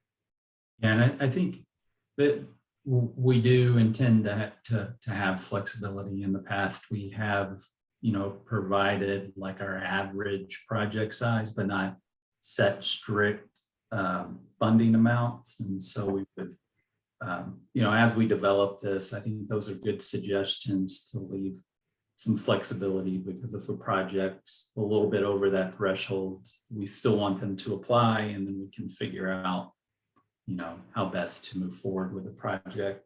And some of the aspects, the multi-jurisdictional projects, we do include partnerships in our scoring. It kind of falls under community support, and I summarized it in a way that didn't speak to that, but we do include some of those elements in the scoring that you brought up, but I think were good suggestions. And then, I think the safe routes or the tourism trails, we can consider that and how that works with the TDCs. So, yeah, those are some good comments. I'm taking notes of those. Are there any comments? I'm sorry. And Noah, when the survey comes out, it'll ask people to rank the sections if they want to go higher or lower on priorities. And then they can also provide additional comments or feedback if they've thought of something from today's conversation, correct? Sure. It'll be like in a table format, and the information about each category, and then an ability to apply points to each category. So we're kind of able to show what your priorities are. Is it too early to ask this, or do you have any ballpark of when you're hoping to award funds? Generally speaking, we're thinking summer of 2023 to fall. So, and depending on what projects we get in and our evaluation criteria, we may award the funding categories separately instead of all at once. If we decide to move forward with one specific funding category to get those projects started, we might consider that. We're still developing that part of our schedule.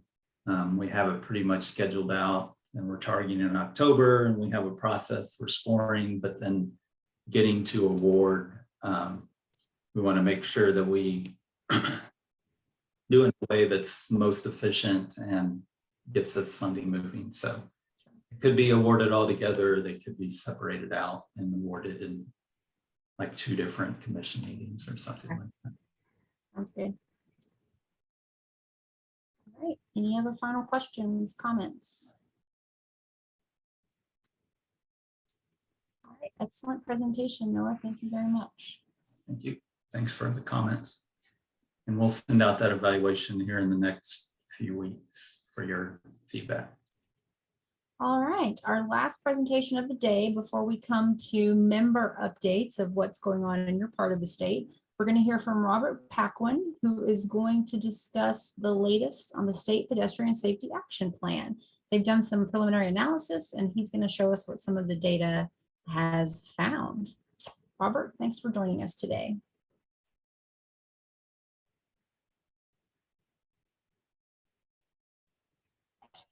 There we go. Perfect. Hey, good morning, everybody. Just a quick, can everybody see my screen okay and hear me okay as well? Yes, sir. All right. Well, perfect. Yep. I'll just get right into it then. My name is Robert Paquin. I work with Jacobs Engineering, and today I'm going to be talking about the Pedestrian Safety Action Plan project that we're working on. A quick agenda. I'm going to discuss kind of the project background and why we're doing it, the kind of schedule and coordination efforts that have been going along with it, the current tasks that we have either completed or ongoing, and then kind of the next steps. What are we to expect in the coming weeks, months as the project progresses, and then any sort of discussion or questions at the end, or even if you want to interrupt in the middle of the presentation, we can discuss if you have any questions. So I guess first of all, I think most people are familiar with what a pedestrian safety action plan is, but just in case, here's a reminder. A PSAP is essentially it's a comprehensive planning document intended to identify key recommendations in engineering, education, enforcement, evaluation, and policy related disciplines to improve pedestrian safety. This PSAP, why are we developing it? Well, there's a couple reasons why. Is one, to identify strategies to focus on improving pedestrian safety performance while focusing on eliminating fatal and serious injury crash severities. The Pedestrian Safety Action Plan also fulfills a recommendation from Texas's Strategic Highway Safety Plan, specifically strategy number 7, which is intended to focus on pedestrian safety efforts and plans specific to Texas environments and different cities, districts, jurisdictions in Texas. And then also the Federal Highway Administration has identified the state of Texas as a focused approach state in which FHWA will provide technical assistance and guidance in developing this PSAP. The project scope overview here is what we're focusing on, and so the PSAP is focusing on system facilities only. There's a lot of public road miles, so we have to kind of start somewhere, and so the on system is being looked at first. There's 25 different districts in the state, and so we're actually going to be honing in on a district level approach and seeing what sort of characteristics are unique in each district, considering the large variability of urban and rural environments. The safety methodologies in terms of the analysis is comprehensive in nature, where we're using a proactive and a reactive safety analysis. Two separate analyses, one being a systemic and one being a high crash analysis. These analyses then lead to a set of both infrastructure and non-infrastructure countermeasures, ongoing coordination with stakeholders and folks a part of the project are providing input on what countermeasures and strategies will be prioritized based on the results and what the data is actually telling us. Additionally, there's an equitability assessment and also how to equitably distribute the safety investments throughout the state based on the data that is available. A quick schedule overview of what we've been doing so far. This little star here kind of represents where we are in the assumed 12-month schedule. The primary tasks here on the left side of this chart are laid out here kind of sequentially, so that as soon as kind of one task ends, we can start proceeding with the next task. While there's definitely some parallel tracks between a couple different of these tasks, we just wanted to ensure that with this type of schedule, we are really paying attention to the quality control and quality assurance that the information that we are producing is transparent. We're not doing anything that's kind of black box or anything that's too out of the ordinary. We're following a lot of guidance and stuff that's already put out there by FHWA. There's tons of research on how to produce pedestrian safety action plans and what sorts of countermeasures are proven effective. But really, it's a good process to make sure that we're hitting every single check mark on our list of things that we need to accomplish with each task. I mentioned coordination efforts too. PTN and traffic safety divisions are helping out with ongoing communication. FHWA support as well has been good for this project so far as well. And kind of the coordination check-ins here is we have bi-weekly calls with the Txdot Spice One pedestrian groups, and then obviously the Vpac here quarterly. I think this is going to be one of a few different meetings that you'll probably get to see me on here in the coming months. And then there's coordination with the Biped safety subcommittees and FHWA calls bi-monthly as well. And so that's kind of the background and kind of the coordination efforts that have been ongoing. And so now I'm going to discuss what we have been doing and what we've accomplished so far. And so once again, just as a quick reminder, the goal of this PSAP is to identify a framework to improve pedestrian safety performance. We are going to accomplish that through this complementary safety analysis methodologies with using a hotspot analysis in conjunction with a systemic approach, and really what the two kind of different approaches focus on is traditionally we look at where there is an accumulation of crashes occurring, and we go look at that location, and we can assess, what would be some improvements that we can make to reduce the number of crashes that are occurring at that location. Conversely, on a systemic side, we kind of look at characteristics in which crashes are showing up in locations but might not have a crash at a particular location that we are assessing. However, there could be characteristics that would suggest that the prevalence of a future pedestrian crash might occur. So we're kind of essentially looking at what a sort of risk profile would be of a certain district throughout the state.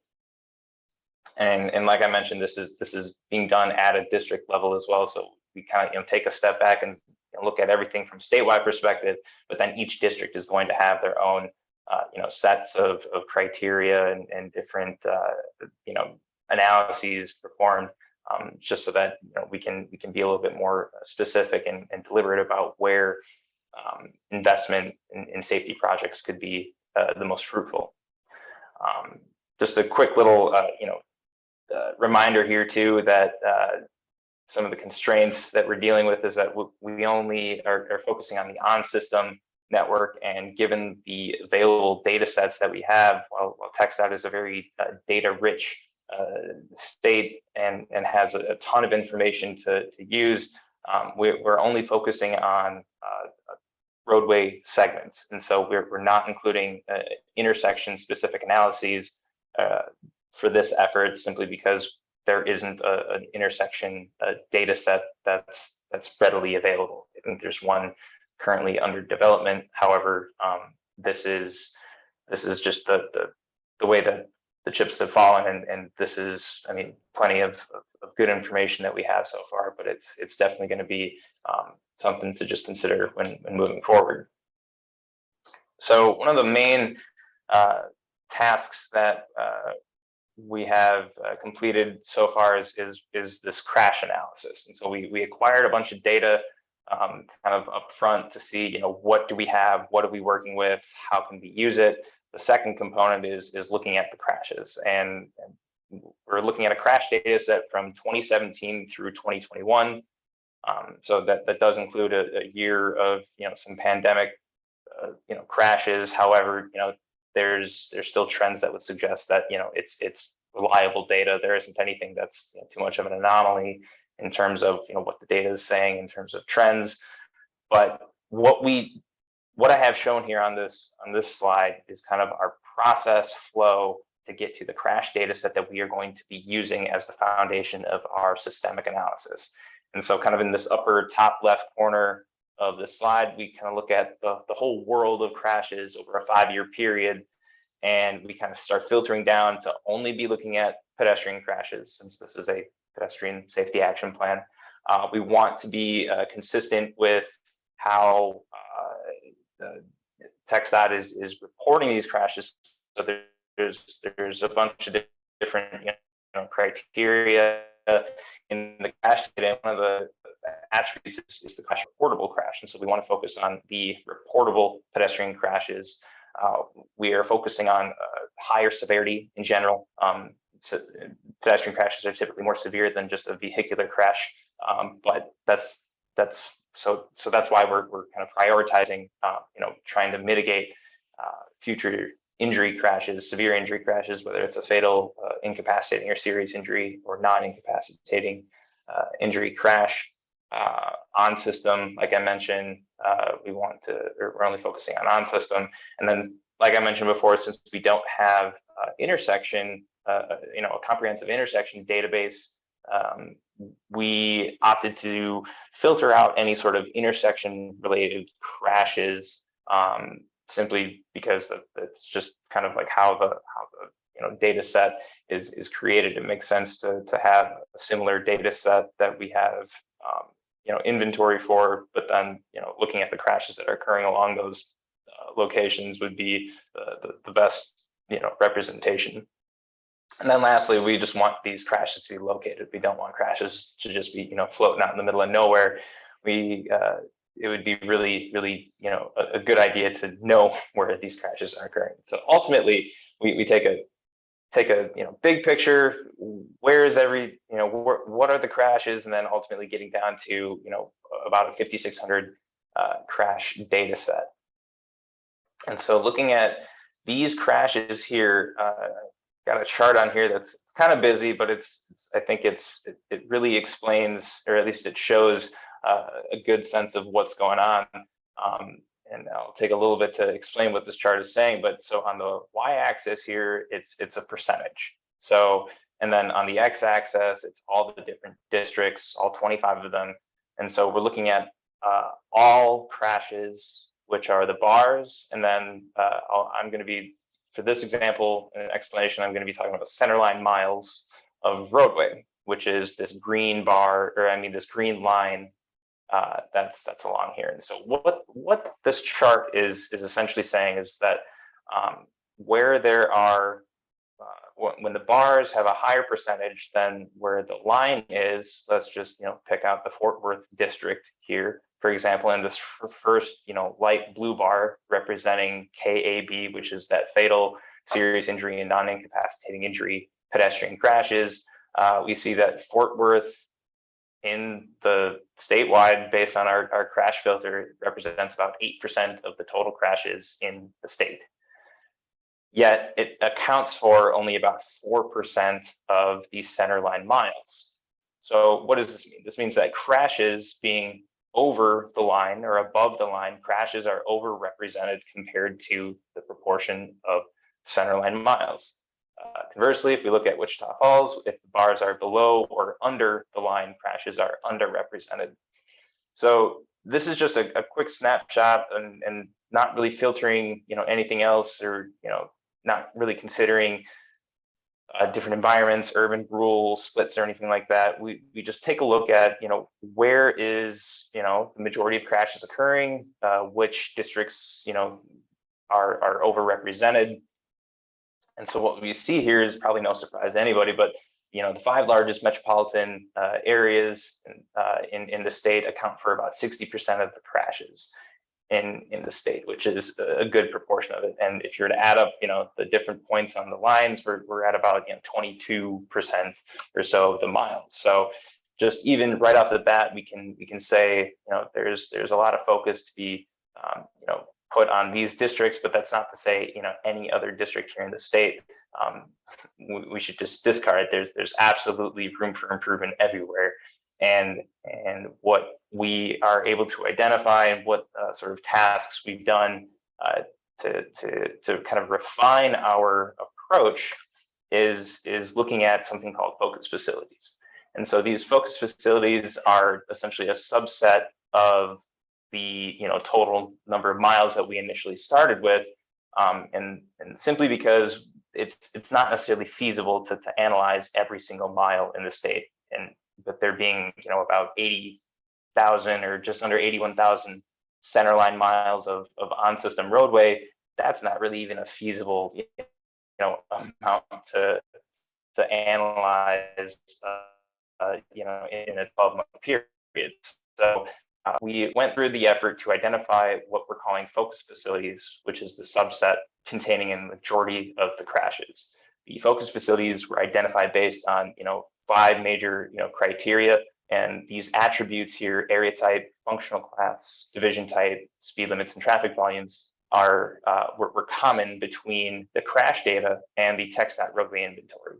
And so what we're able to take away here is that the focus facilities that we identified based on various criteria and different combinations of these different attributes here is that the focus facilities account for about 82% of the pedestrian crashes on only 24% of the on-system network, which is kind of getting back to that crashes being above the line, crashes are overrepresented, and these locations where crashes are overrepresented represent some of the greatest opportunity for safety investment and to get the best bang for your buck in terms of attempting to mitigate these potentially future severe or fatal crashes.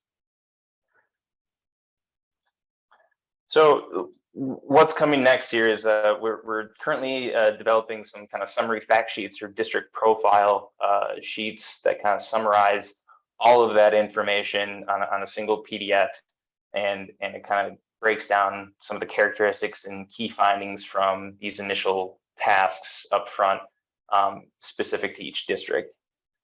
The focus facilities that we identified, we're taking that network, which is about that 24%, like I mentioned, is just over 19,000 miles. So we're looking at still 19,000 miles of roadway in Texas. That's quite a bit. But what we're doing with those now is we're going through a segmentation effort to basically group them into create peer groups. And with those peer groups, we kind of create a foundation of comparison or a baseline of comparison. So we're going to be comparing interstates with interstates, and we're not going to be mismatching kind of the functionality of the roadway across the state, since we're looking at a bunch of different criteria and how we want to segment and identify locations that we need to analyze.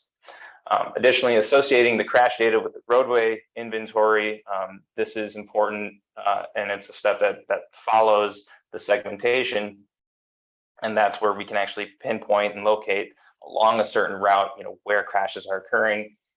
And then the main task that we are going to be using that data for comes in task 3 with the systemic approach.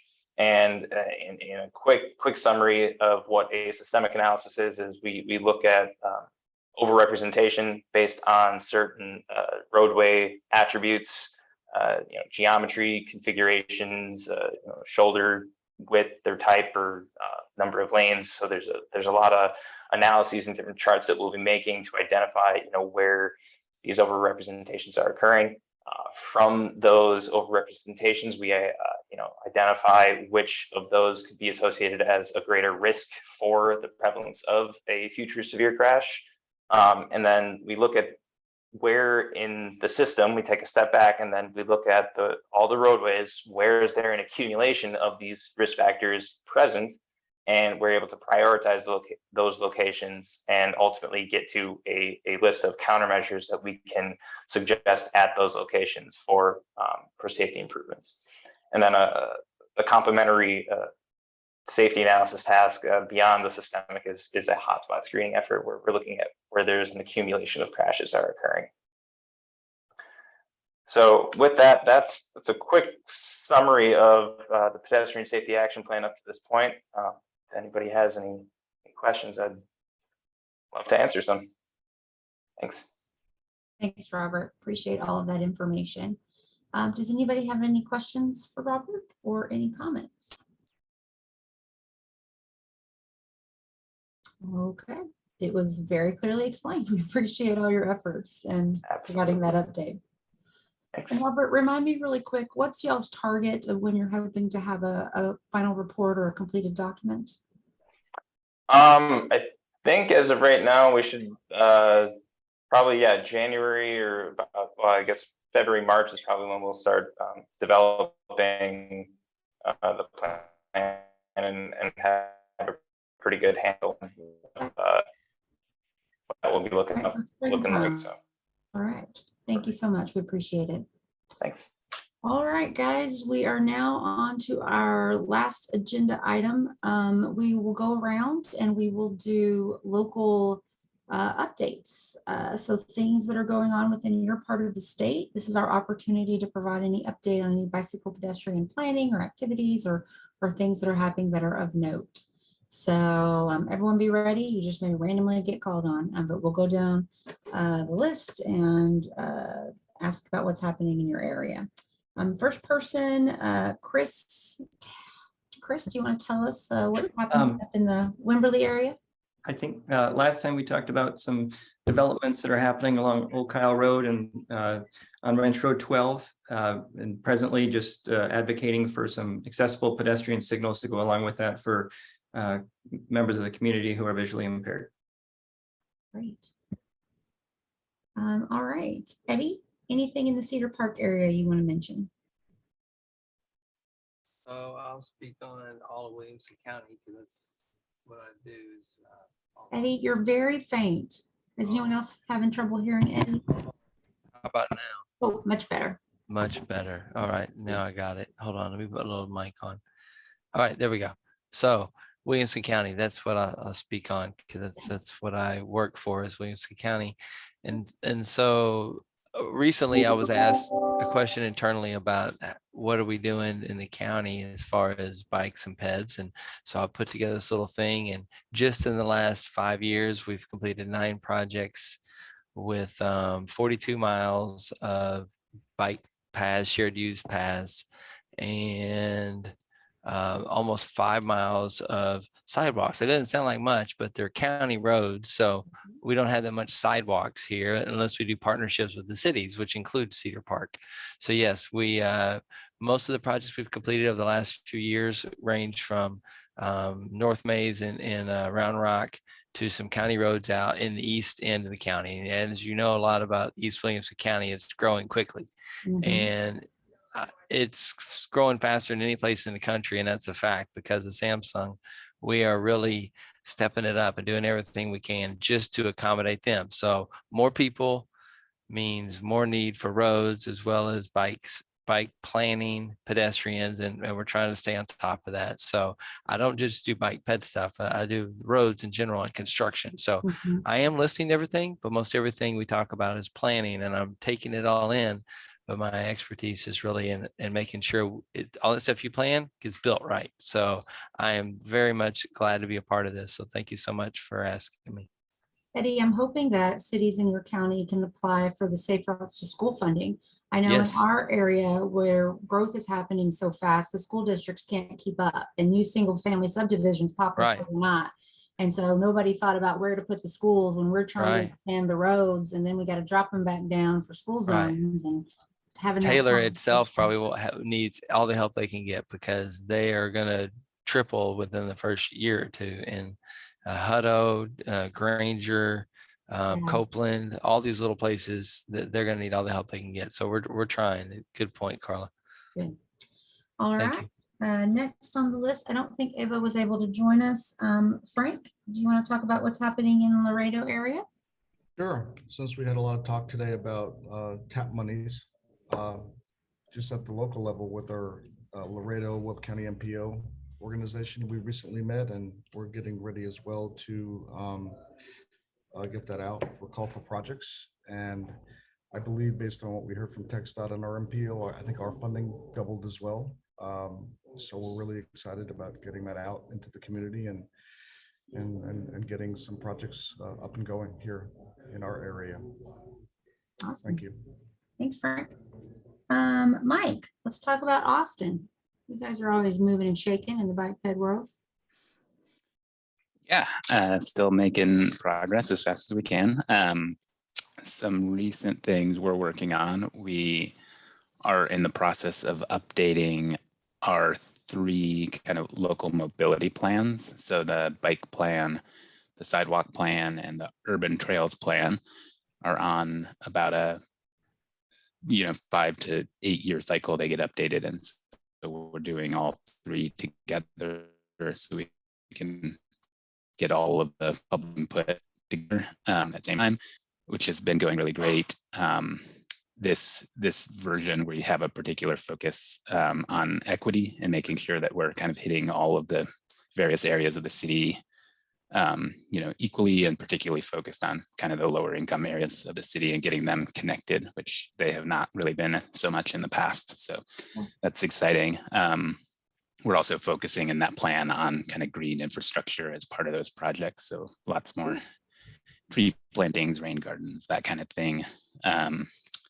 I think I said in our last update, but we had hit our 100 miles of new bikeways in 2 years. That was a goal that we had set a few years back.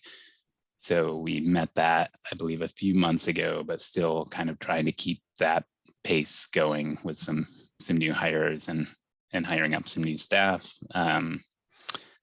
Otherwise, on the Txdot front, we've been coordinating a lot with the I-35 team. They've got their big I-35 project coming through Austin. The central section is just still under design and public getting public feedback, but that will have, you know, shared use paths on both sides and improve the east-west crossing. So we've been partnering with Txdot to kind of make sure we're getting to kind of the best solution for the city in terms of biped facilities. And the new guidance that we all helped work on, you know, the bicycle accommodation design guidance, the design team has been telling us that's extremely helpful for them going into this big design project. So just wanted to give props to everybody, all of y'all who worked on that. And that, I think that's all I got. Awesome. Thanks, Mike. Lots of fun stuff. Rick, anything from the San Angelo area or any closing remarks you'd like to make since this is your last meeting as a representative? Thank you, Carla. Yes, this is my last meeting, and I just want to say thank you all. I've really enjoyed my time on the board, and I have learned quite a bit. There are a few directions that still need to be looked at, I think, for cycling safety, but y'all are doing a fantastic job, and keep up the good work. Thanks, Rick. We appreciate all your time and efforts and wish you the best. Zach, San Antonio, tell us what's going on down there. Hi, can you hear me? Yeah, we can. Awesome. Yeah, I just have two things. Oh, Zach, do you have your camera? Is it working? Oh, yes. Let me see. Thanks. Thank you. All right. Can you see me? Yes. All right, cool. So yes, San Antonio, I think I mentioned this in the past, but we have a master plan, bicycle plan that hasn't been updated since, or it went into effect in 2011, but it will be updated starting this fall. And I plan to be a part of those meetings and the community meetings. So, you know, it's been 11 years. So we're making progress on updating that bicycle master plan.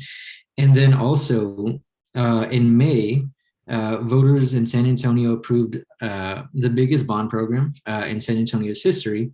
And 76% of the funding was dedicated to streets, sidewalks, and drainage and parks. So we know that's you know, infrastructure for pedestrians and bicyclists. And then also another note was 471 million you know, is dedicated to streets, bridges, and sidewalks. So that'll, you know, definitely help us as we continue to make progress in our bicycle and pedestrian infrastructure. Cool. Thank you, sir. In the Dallas-Fort Worth region, a few things I'll mention. The city of Dallas is actually updating their bike plan, which was developed in 2011. So it's a good time, it seems like, for some of our bigger cities to catch up with the latest and greatest.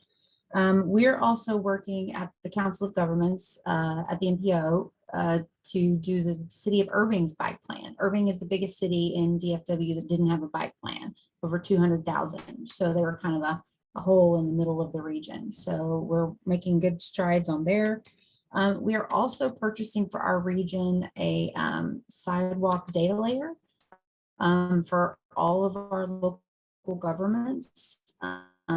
We requested partnering in each city over 1,000 in population, excuse me, over 5,000 in population, or if the price of their sidewalks was over $1,000. And we have aerial flyovers that we're getting a product out of that'll help us complete our sidewalk network. And that'll be next month that will be completed. We're excited about that.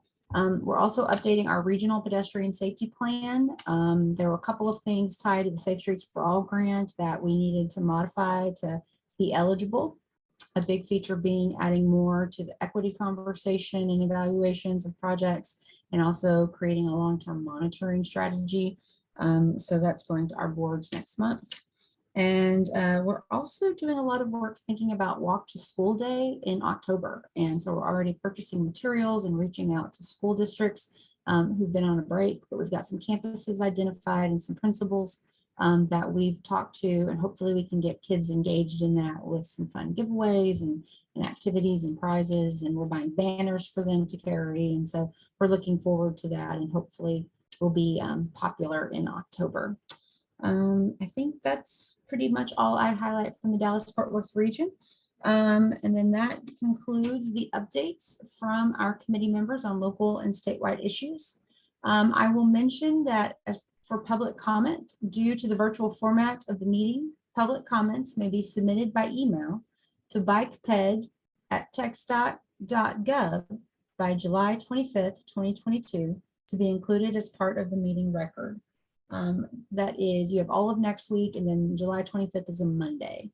So again, due to the virtual format of the meeting, public comments may be submitted by email to bikeped@txdot.gov by July 25th, 2022, to be included as part of the meeting record. Are there any items that the committee would like to throw out to our Txdot staff that you'd like to see come back at future meetings? I know we're going to have the strategic direction report, action on it next meeting in October. Our next meeting is October 21st. Any other items that are on your radar? And it may not be able to make the October agenda, but it can be put in the queue for next year's. Any ideas? Not hearing anything. And I will just mention, I think in October, we're hoping to get together in person, at least offer that option and alternative. I'm excited to see Txdot's new offices. And then I think there'll be a hybrid call-in option as well. So stay tuned for that. Anything from our Txdot staff to wrap it up? Anything that you need to add or you need to mention that we haven't already covered? This is Bonnie. I just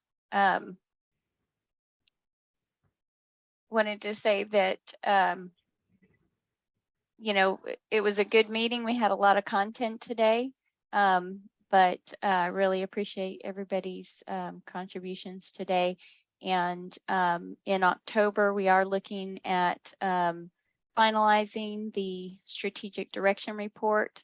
Txdot will also be kicking off the next call for projects for transportation alternatives. So y'all's input on the weighting survey will be essential to that, as well as the finalization of the public comments on the rule changes.